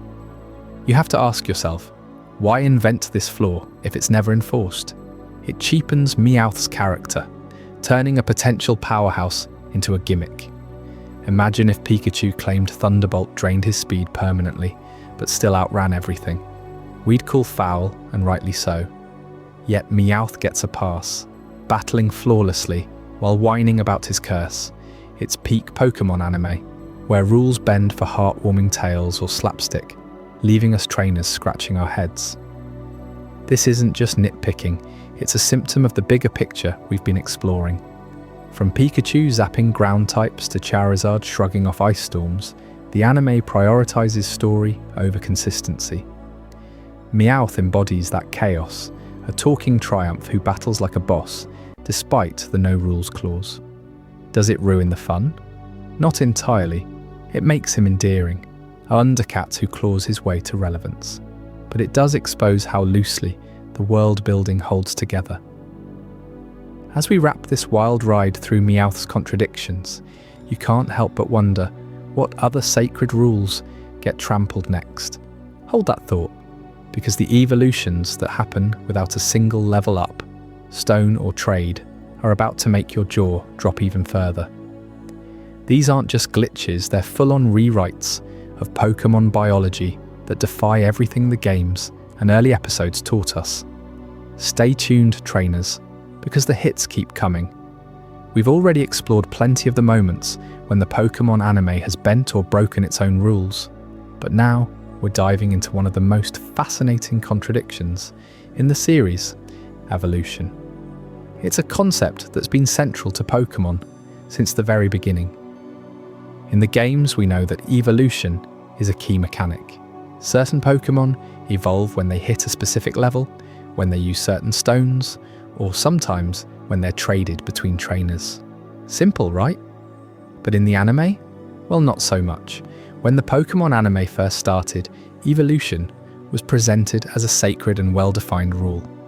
We were taught that evolution had specific triggers, and it wasn't just about getting stronger. It was about growth, strategy, and the bond between Pokémon and their trainers. We saw this early on, with Ash's own Pokémon. Take Caterpie, for instance. When Caterpie evolved into Metapod and then into Butterfree, it made sense. Caterpie fought hard, it gained experience, and it earned its evolution. It wasn't a cheap emotional moment. It was about the process of growing through battle. It was consistent with the game's mechanics, and it made sense within the world building of the show. Each evolution felt earned. But over time, things started to get muddled. Let's talk about Ash's Pikachu for a moment. Pikachu is probably the most iconic Pokémon in the series. And in the early episodes, the anime was very clear about one thing. Pikachu wasn't going to evolve. There was no rush to evolve it. No storyline telling us that Pikachu was missing out by not evolving into Raichu. Pikachu was strong on its own. In fact, the anime even leaned into this decision. Ash respected Pikachu's wishes not to evolve. It became an essential part of their bond. Evolution wasn't something that was just going to happen because Pikachu was powerful or reached a certain level. It was about the relationship between Ash and his partner. So Pikachu's evolution, or lack thereof, became a big part of the story. It was different from the games where players actively made decisions to evolve their Pokémon. In the anime, evolution became a kind of non-issue because Pikachu didn't need to evolve to be great. It was its own unique case, but what does that do for the rest of the Pokémon world? The anime introduces the idea that Pikachu doesn't need to evolve, but then it starts to break its own rules by introducing situations where evolution seems to happen for emotional reasons instead of logical ones. Now let's dive into what I like to call the unwarranted evolution phenomenon. We see this first with characters like Charmander. Remember the early days when Charmander was weak and abandoned by its original trainer, Damien? After Ash rescues it and it joins the team, Charmander has to prove itself, and over time, it evolves into Charmeleon. This wasn't just a spontaneous evolution. Charmander had to fight, had to endure, and had to build a bond with Ash. It made sense, it felt earned. But then, things started to get tricky. Think about some of the later seasons when evolution seemed almost arbitrary. Pokémon evolve for dramatic moments, often with no real explanation, no experience or logic behind it. Remember when Bulbasaur just suddenly evolved without even fighting or training for it? Or when Pikachu defeated a powerful opponent, and for no apparent reason, was suddenly stronger than before, only for its evolution to be ignored entirely? The evolution felt almost like a gimmick. No training, no effort, just an instantaneous change to progress the story. And that's not all. Some Pokémon evolve in situations where the rules of evolution are bent completely. Take, for example, the infamous evolution of Pidgeotto. Early on, when Ash catches it, we know the rules. Pidgeotto evolves into Pidgeot at a certain level. It makes sense, but then, suddenly, Pidgeotto evolves at the most random moment, without a clear reason. No leveling up, no strong emotional bond, no indication that Pidgeotto was anywhere near its limit. It just happened because the plot needed it. Evolution suddenly became something that could be triggered by whim, rather than the structured system the anime initially set up. This leads us to another big contradiction: the power of friendship evolution. In the early seasons, we're told over and over again that evolution is about hard work. That's what we're taught, right? Pokémon evolve because they reach milestones, whether it's through battles or other means of growth. But then we have moments when Pokémon evolve through the sheer power of the bond between trainer and Pokémon, often disregarding the need for physical or experience-based growth. Take Charmander to Charizard, for example. Ash's bond with Charmander is central to its evolution, but it never really gets a true battle-based evolution. It just happens when Ash and Charmander reach an emotional peak. It's beautiful in a way, but it doesn't always make sense within the established mechanics of the world. If evolution is meant to be about hard-earned progress, why does it sometimes seem to happen because of a moment of emotional bonding instead? And it doesn't stop there. Remember Squirtle and Bulbasaur? While their evolutions weren't as emotionally driven as Charmander's, they still got special moments where they evolved without much of a struggle. Squirtle evolves in a scene that doesn't focus on intense battles or hardship. It's simply a moment that pushes the narrative forward. No explanation, no grind, no real build-up. This shift from evolution being tied to growth and experience to being tied to emotional payoff or just convenience for the plot weakens the consistency of the Pokémon universe. What happened to the clear logical structure of how evolution works? Now it seems like it can happen on the whims of the writers, or worse, the needs of the plot. Let's dig deeper into the consequences of this. What does it mean for the show when evolution isn't treated as a meaningful progression, but instead as a narrative tool? It creates a situation where battles and the journey of becoming a Pokémon master lose their weight. If evolution can happen whenever the writers feel like it, then it no longer feels like an accomplishment. It just feels like another thing that happens to keep the show moving forward. The stakes of a battle become unclear. If a Pokémon can evolve at any moment, then what's the point of grinding and earning that evolution?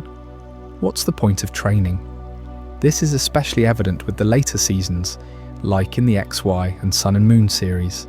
In these episodes, we see Pokémon like Froakie evolving into Greninja or Rowlet, evolving into Dartrix and Decidueye, and it happens almost without a clear progression. Sure, the emotional moments are there, but it raises the question, is evolution even a reward anymore, or is it just a way to keep things fresh? By treating evolution like a tool for emotional or narrative convenience, the anime undermines one of the foundational rules of Pokémon. Evolution was meant to be about progress, growth, struggle, and achievement. Instead, it becomes a narrative device to get from one plot point to the next. What does that say about the world building in the Pokémon anime?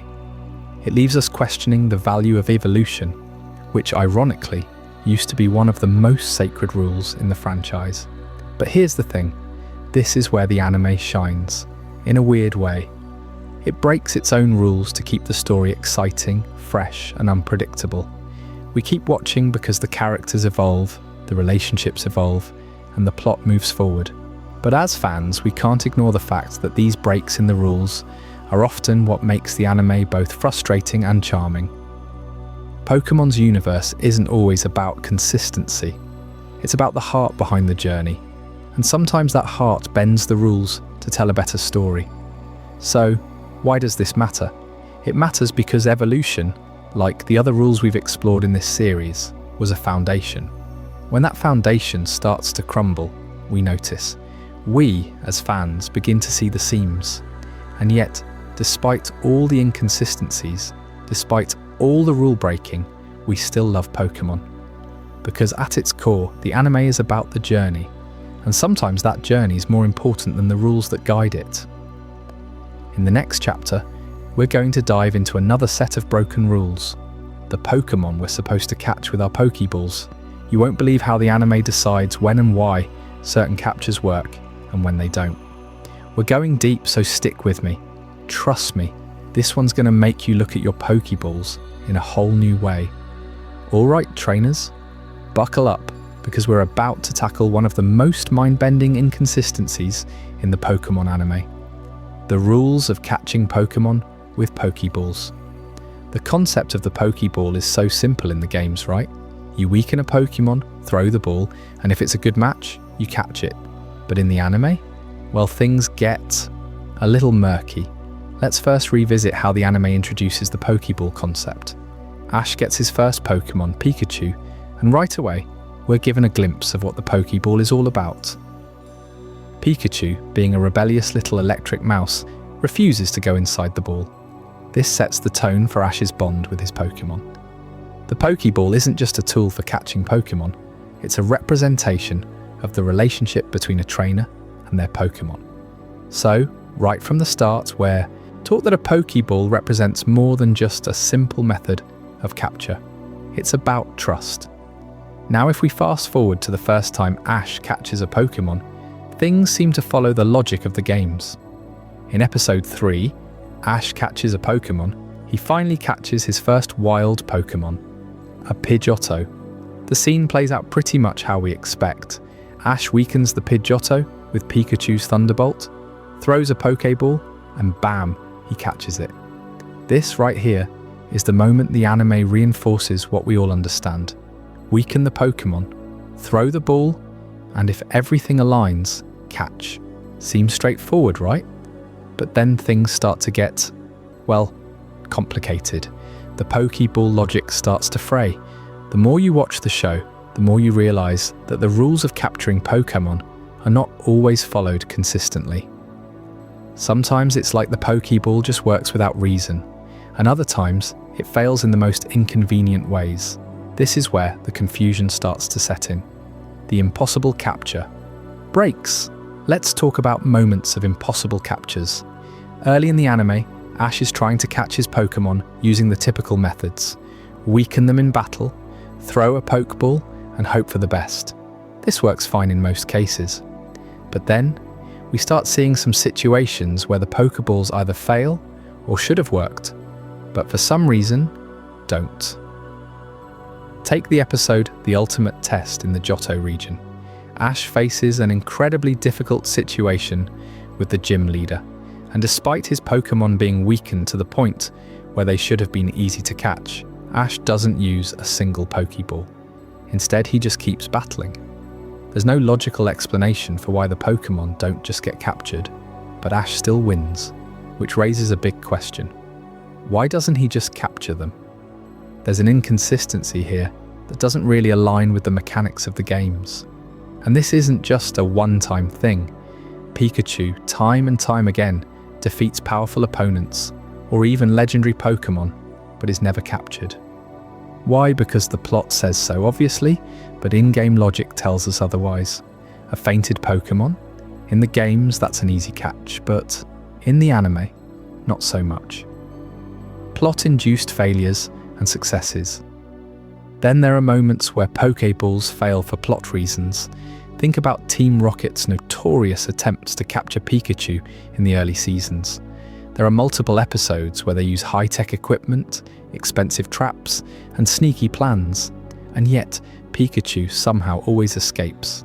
The Pokeball is designed to capture Pokémon, but in these cases the Pokeball fails because, well, it just has to. It's not that the rules of capturing have changed, it's that the plot demands Pikachu stays with Ash for the moment. Here's a classic example. In episode 40, The Battle for the Badge, Team Rocket sets up a trap to catch Pikachu using a special Pokeball that should work. Yet, Pikachu escapes without much effort. There's no real explanation for why the ball didn't work, except that it needed to be dramatic. And this happens over and over again. The Pokeball is supposed to be this invincible tool. You use it, you catch the Pokémon, right? But in these episodes, it doesn't work, and that's a massive inconsistency with the established rules. But it's not just Team Rocket and Pikachu's escape that causes issues. There are also episodes where Ash throws Pokeballs at wild Pokémon he comes across, and either the Pokémon breaks free immediately, or the Pokeball doesn't work at all.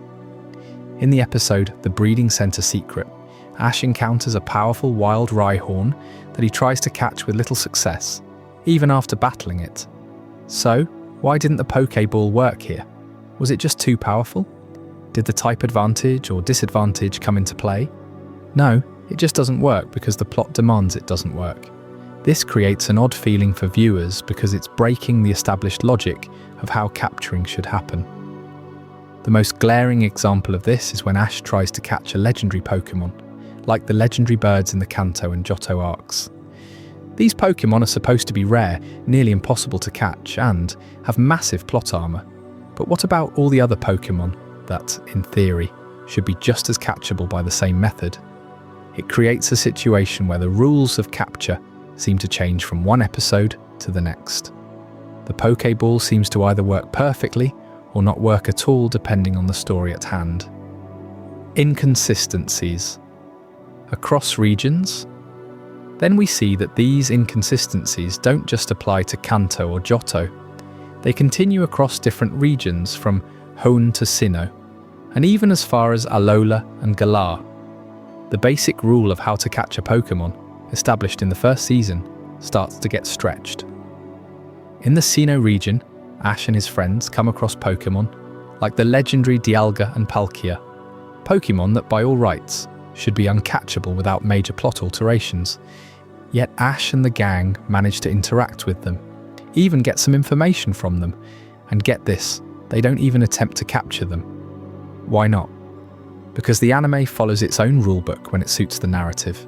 But then there's a major shift when we get to the Alola region. Here, Ash catches a totem Pokémon, something that would have been unthinkable in previous regions. The totem Pokémon is one of the most powerful in its area, and in the games, players are encouraged to tackle these Pokémon with careful planning and strategy. But in the anime, Ash captures it almost by accident, throwing a regular Pokéball like it's any other capture. The idea of totem Pokémon being captured in such a casual way is a far cry from how catching powerful Pokémon worked in the earlier seasons. These inconsistencies across regions only deepen the confusion about the rules of Pokémon captures. The formula keeps shifting based on where the story needs to go next. And this raises an interesting question. Should the anime have stuck more closely to the original capture mechanics from the games? Or does this inconsistency serve a bigger narrative purpose? Conclusion: flexibility for drama. Now here's the big question.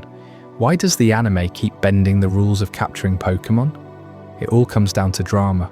Let's face it, if Ash just captured every Pokémon he encountered, the show would be boring, right? There'd be no excitement, no sense of achievement, and no tension in the story.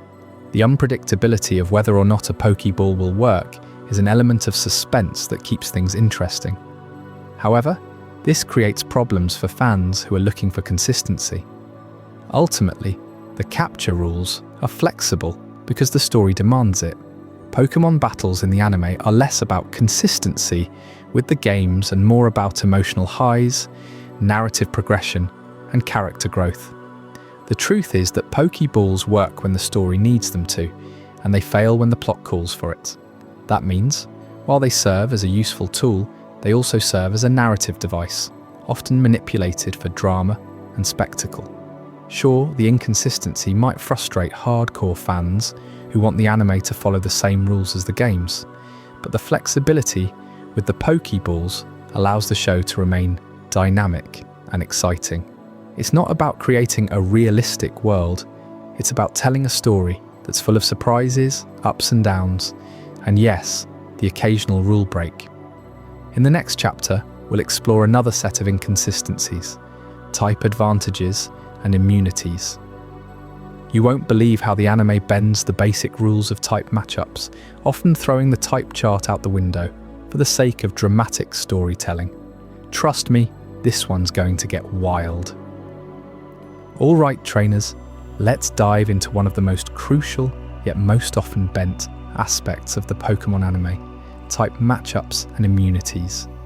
You know the drill: water beats fire, electric beats water, ground ignores electric, and grass gets crushed by fire. These rules, the type chart, are foundational to not only the games but also the entire franchise. But in the anime, sometimes these sacred rules don't exactly hold up. And as fans, we've been left scratching our heads at some of the more glaring type mismatches. The question is, why does the anime break the type chart so frequently? And is there a deeper reason behind it? We start by looking at the basics of the Pokémon universe. In the games, type advantages and immunities are firm rules. Fire burns, grass water extinguishes fire, electric shocks. Water and ground is completely immune to electric type moves. These type matchups are not just thematic, they're built into the very core mechanics of Pokémon battles. So when we watch the anime, we expect the same kind of consistency, right? Not always. Type immunities, the bedrock of strategy. Let's first revisit the importance of type immunities and advantages in the world of Pokémon. Early in the anime, type advantages were heavily emphasized. Take Ash's Pikachu battling against Misty's Starmie in the first season. Pikachu uses Thunderbolt, a powerful electric type move, and Misty immediately calls out, "Electric moves don't affect water types." Now, the theory behind this is simple. Electric is supposed to paralyze or damage water types, and water conducts electricity, meaning they should be weak to electric attacks. The anime sets it up like this and sticks to it for a good portion of the show. This consistency built trust with fans who knew the games, as we could predict battles based on type. But this trust begins to fracture as the series progresses. The sprinkler incident, breaking the ground. Immunity. Let's jump into one of the earliest and most infamous type immunities to be shattered. Ground type's immunity to electric moves. If you've been following Pokémon for any length of time, you know that ground type Pokémon are immune to electric type attacks. Electric moves simply don't affect them because ground, in theory, conducts electricity into the earth, making electric type attacks ineffective. That's the rule, right? Well, in the episode Showdown in the Dark, Ash faces off against Brock's Onix, a ground rock type Pokémon. Pikachu uses Thunderbolt on Onix, and the attack fails because Onix is a ground type. Brock even narrates this, explaining that electricity doesn't affect ground types. But wait, what happens next? The stadium sprinklers suddenly turn on, soaking Onix, and, as if by magic, Pikachu's Thunderbolt suddenly works, hitting Onix hard. The reason the electricity works, according to the episode, is because Onix is now wet from the water. The sprinklers have turned the massive rock-like Pokémon into a conductor for electric-type moves, and that's where the rules completely fall apart. This doesn't make sense if we consider the established rules of Pokémon. The core logic of ground types being immune to electric has never been about the Pokémon being dry or wet. Ground types like Onix should be immune regardless of whether they're wet or dry. Water doesn't override their immunity. It simply isn't how the mechanics are built. But here, the sprinklers were used as a convenient plot device, bending the established rule of type immunities for dramatic effect. Rain, snow, and environmental manipulation. Breaking the rule book. And the sprinkler incident isn't the only example. As the anime continues, we see other environmental factors being used to mess with the established type chart. In later seasons, we see Pokémon like Golem and Dugtrio, both ground types being affected by rain or water-based moves in ways they shouldn't be. The anime suddenly starts introducing ideas like water or rain, allowing electric attacks to land on ground types, flipping the type chart upside down. Take, for example, the episode Electric Shock Showdown, when Ash's Pikachu fights against Lieutenant Surge's Raichu in the Vermilion City gym.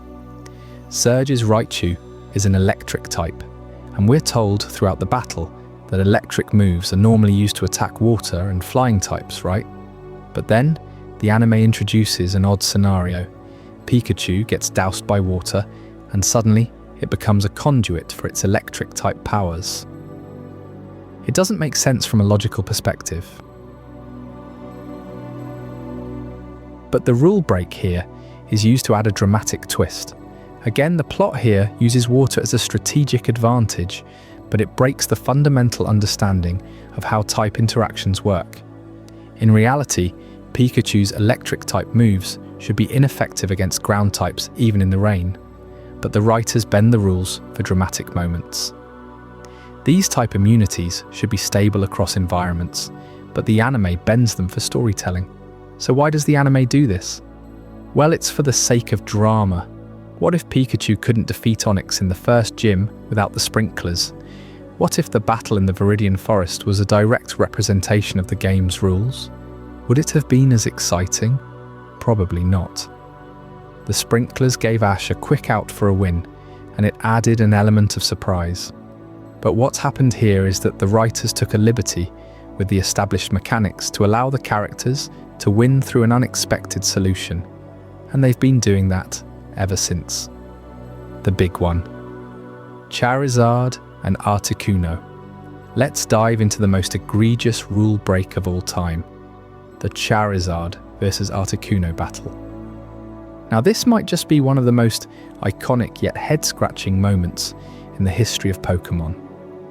Articuno, the ice-flying legendary, faces off against Charizard, who, as a fire-flying type, should absolutely be destroyed by ice-type moves. We've all seen it.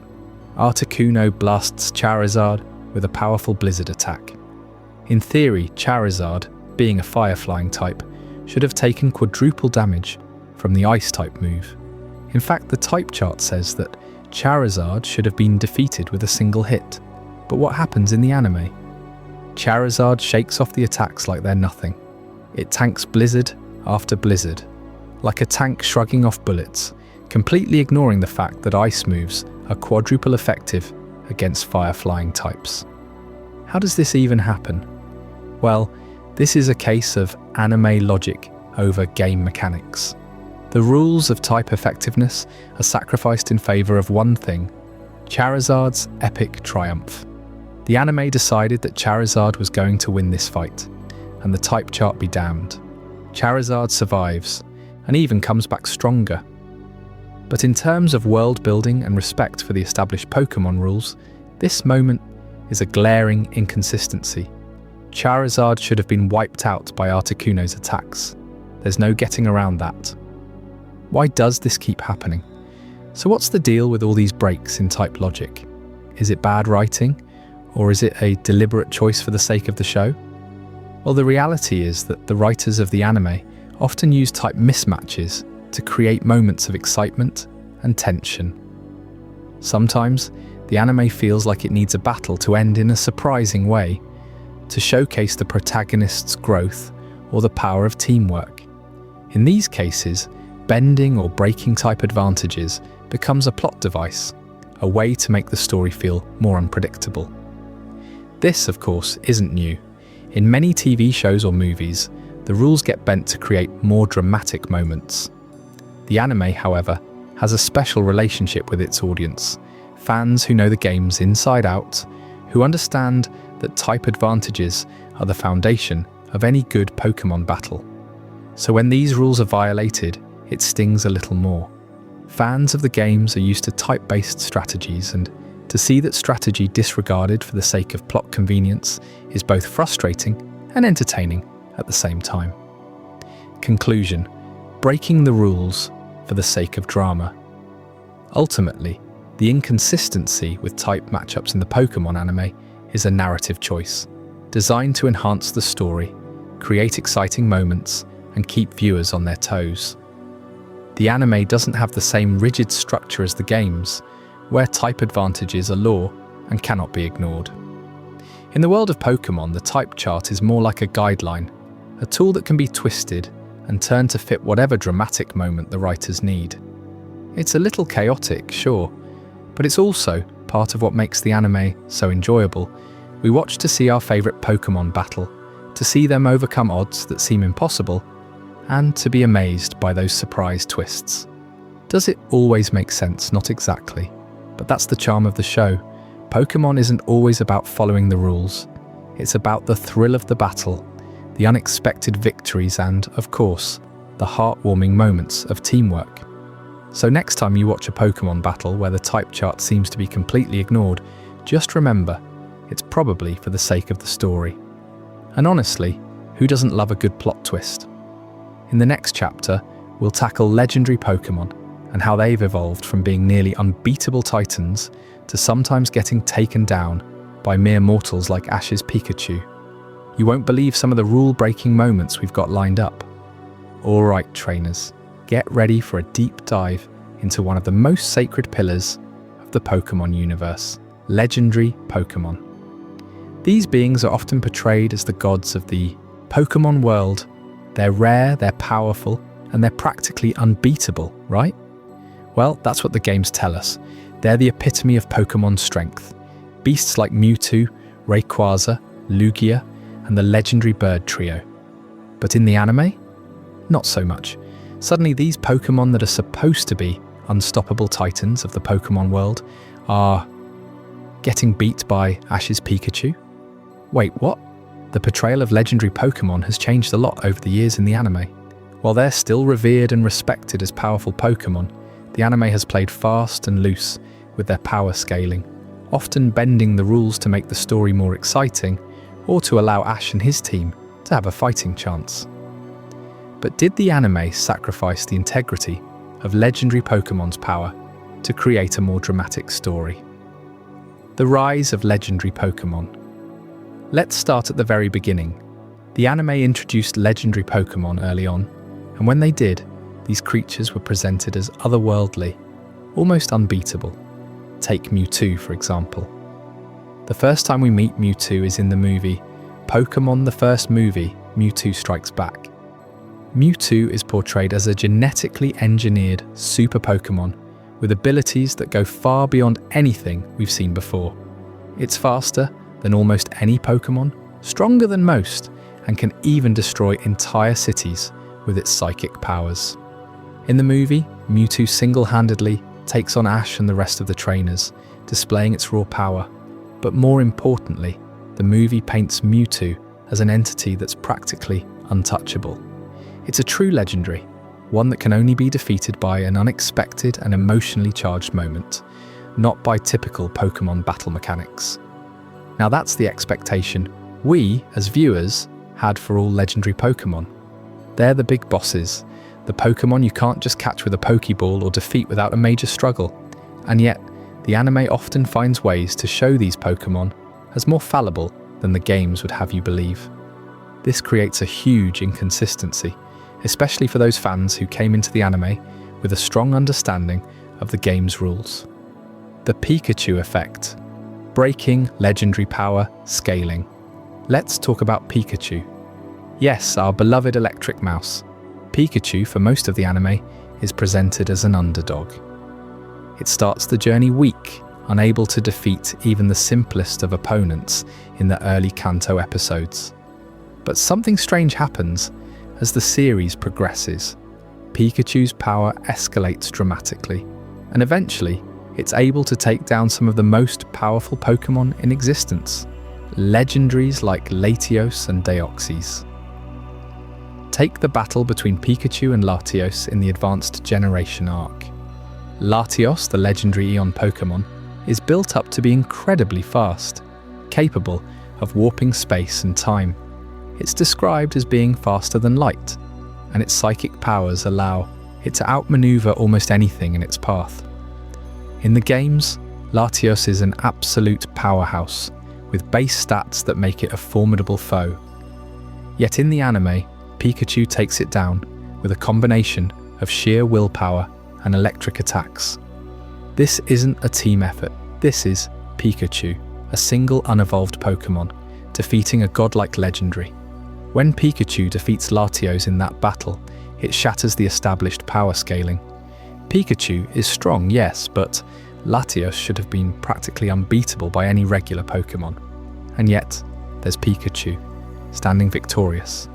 To add insult to injury, Pikachu defeats Deoxys, another legendary Pokémon, in a later arc. And no, this isn't through clever tactics or some plot device where Pikachu gets a power boost. It's simply through raw electric attacks. Latios, the space-bending Pokémon, done in by Pikachu.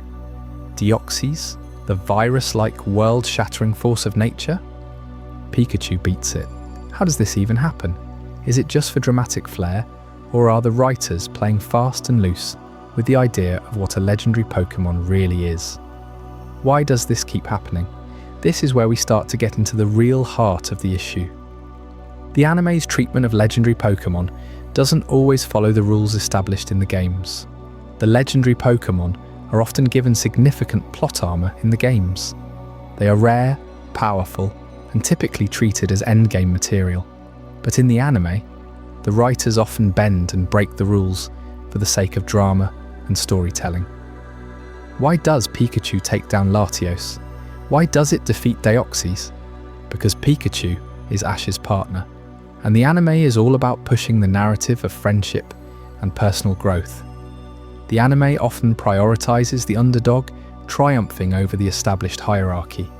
While it's inspiring to see Pikachu overcome seemingly insurmountable odds, it undermines the power balance within the world of Pokémon. These Pokémon, by all rights, should be unbeatable, but the anime gives Pikachu a power-up for the sake of the plot. But let's be real, if the anime kept legendary Pokémon at the level of power they had in the games, Ash and his friends would rarely stand a chance against them. This creates a balancing act for the writers. On the one hand, they want these Pokémon to remain special, powerful, and awe-inspiring. But on the other hand, they want Ash to feel like he's making real progress in his journey. And sometimes that means defeating even the strongest foes in his path. The legacy of legendary power, Mewtwo and beyond. As the series progresses, we see more legendary Pokémon appearing, and yet their power is often downplayed. For instance, Lugia, the Guardian of the Seas, is shown to be a force of nature capable of controlling storms and weather. But in the anime, Lugia gets into battles with Ash's team. Sure, it's not always a clean victory, but again, the type of battles we're used to. Seeing legendary Pokémon in battles of gods against mere mortals are suddenly not so clear-cut anymore. Even in movies like Pokémon 2000, The Power of One, where Lugia faces off against Articuno, Zapdos and Moltres, the legendary birds are depicted as incredibly powerful, yet they are taken down by mere plot devices. There's no sense of absolute legendary invincibility in the anime. Instead, they're portrayed as more fallible, characters that can be bested with the right plot points, the right emotional beats, or the right strategy. That's where the anime starts to take liberties with these Pokémon. If they followed the same structure as the games, Ash and his friends would never defeat them. And that would be a tough pill to swallow for viewers who want to see Ash's growth. As much as we'd love to see Ash earn a victory over a legendary by carefully building up his team and training for a full-on legendary battle, the anime isn't about that kind of consistency.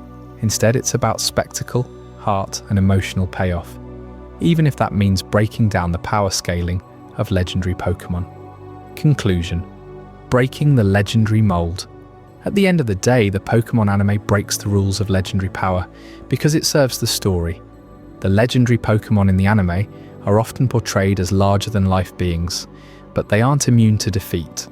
In fact, the anime frequently uses them as stepping stones for Ash's growth, showing that no Pokémon, no matter how strong, is unbeatable if you have the right heart, determination, and sometimes a plot device.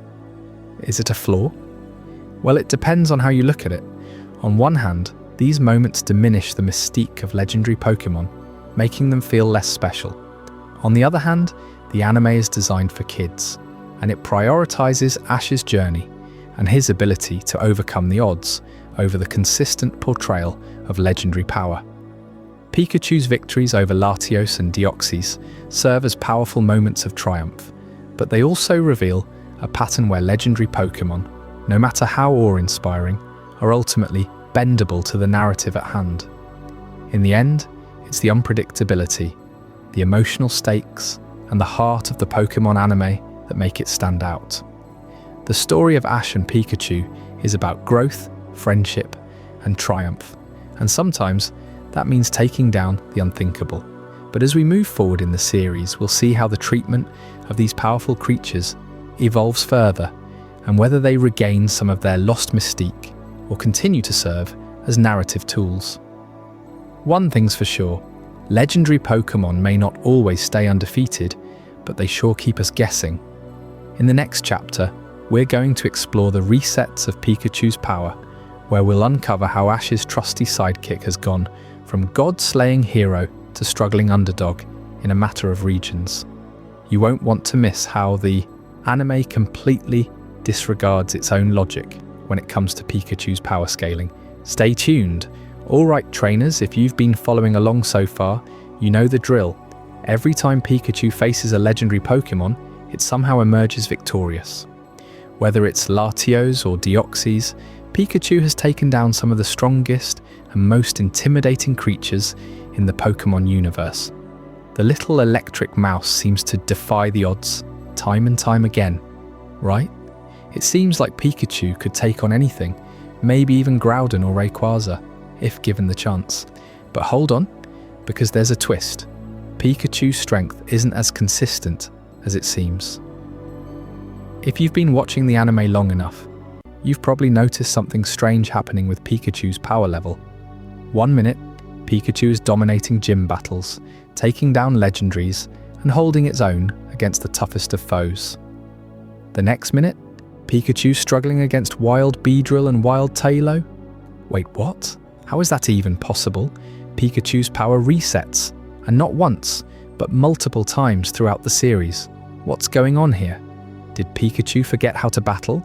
Did it lose all of its hard-earned strength after each region? This is one of the most bizarre and inconsistent trends in the Pokémon anime, and today we're going to break it down and get to the bottom of why Pikachu's power keeps resetting. The Kanto Master. Pikachu's early triumphs. Let's start with Pikachu's early days. When Pikachu first joined Ash in Kanto, it was a spunky, rebellious little Pokémon that didn't seem to care much about battling. But as the series progressed, Pikachu became the star of the show.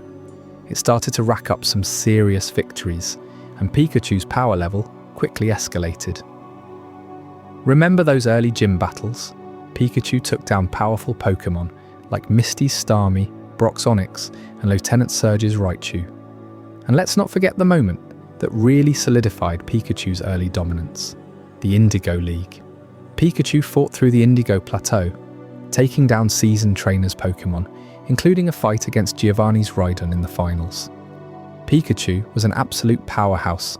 The anime made it clear this Pikachu was a top-tier fighter, and we, as viewers, were supposed to believe it had earned that status through its hard work and experience. Fast forward a few episodes, and Pikachu is ready to take on legendaries.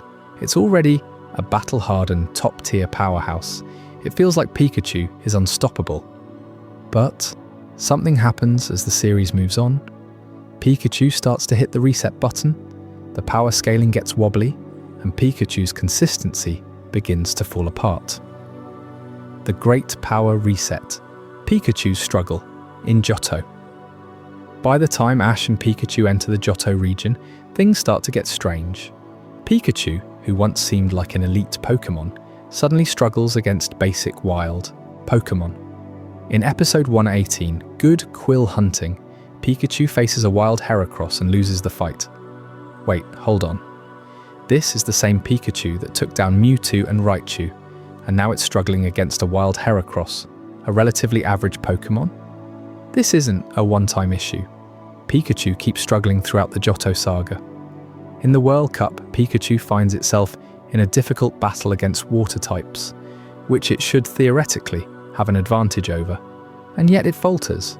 It's not just that Pikachu's losing, it's like Pikachu has forgotten all of its battle prowess and experience. What's going on? Why does this level of reset happen? Here's the kicker. The anime does it again and again. After every region, Pikachu's strength resets. It's not just Johto, it happens in Hoenn, Sinnoh, and even Kalos. Ash's Pikachu seems to lose all its accumulated experience and power once the journey moves to a new region. Pikachu has to start over, retraining and building its strength anew. This is a massive inconsistency in the anime's power scaling, and fans have been asking the same question for years. Why does Pikachu's power level reset like this? Hoenn and beyond, the cycle continues. Let's jump to the Hoenn region. Pikachu has already defeated legendaries and shown its power at the highest level, but once again, it hits the reset button.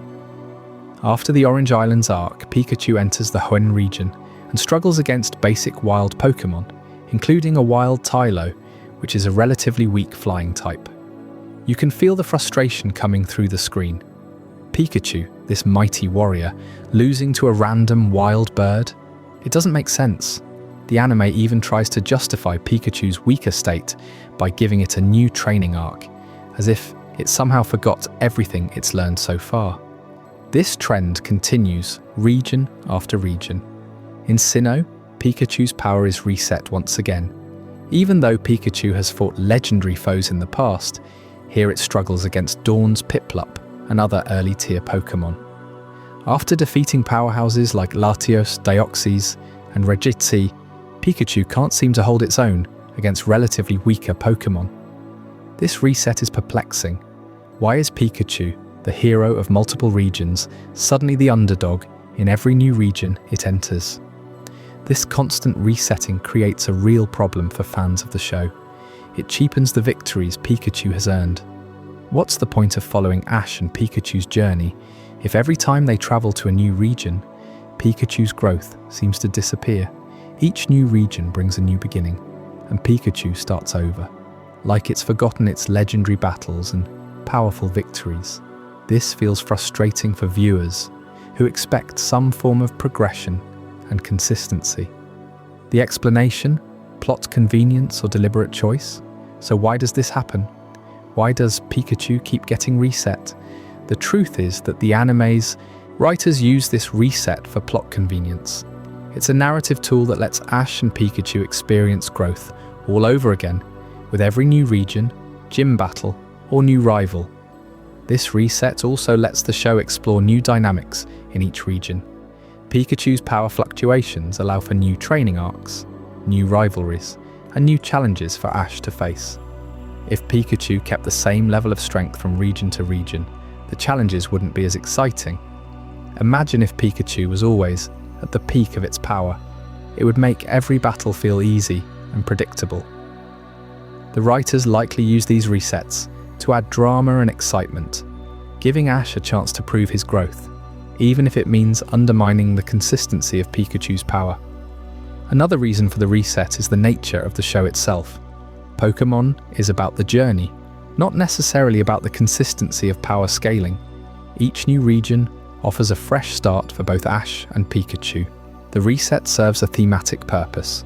Ash and his Pokémon start each adventure with new challenges, and the reset is meant to represent the struggle of growing together, region by region. The anime isn't bound by the same mechanical rules as the games where experience points and levels are cumulative. Instead, the anime focuses on the emotional growth of Ash and his Pokémon. This emotional reset is a core part of the storytelling, but again, this decision has its drawbacks. The Pikachu reset detracts from the feeling of real progress, especially for fans who invest in the idea of growth and consistency in a character's journey.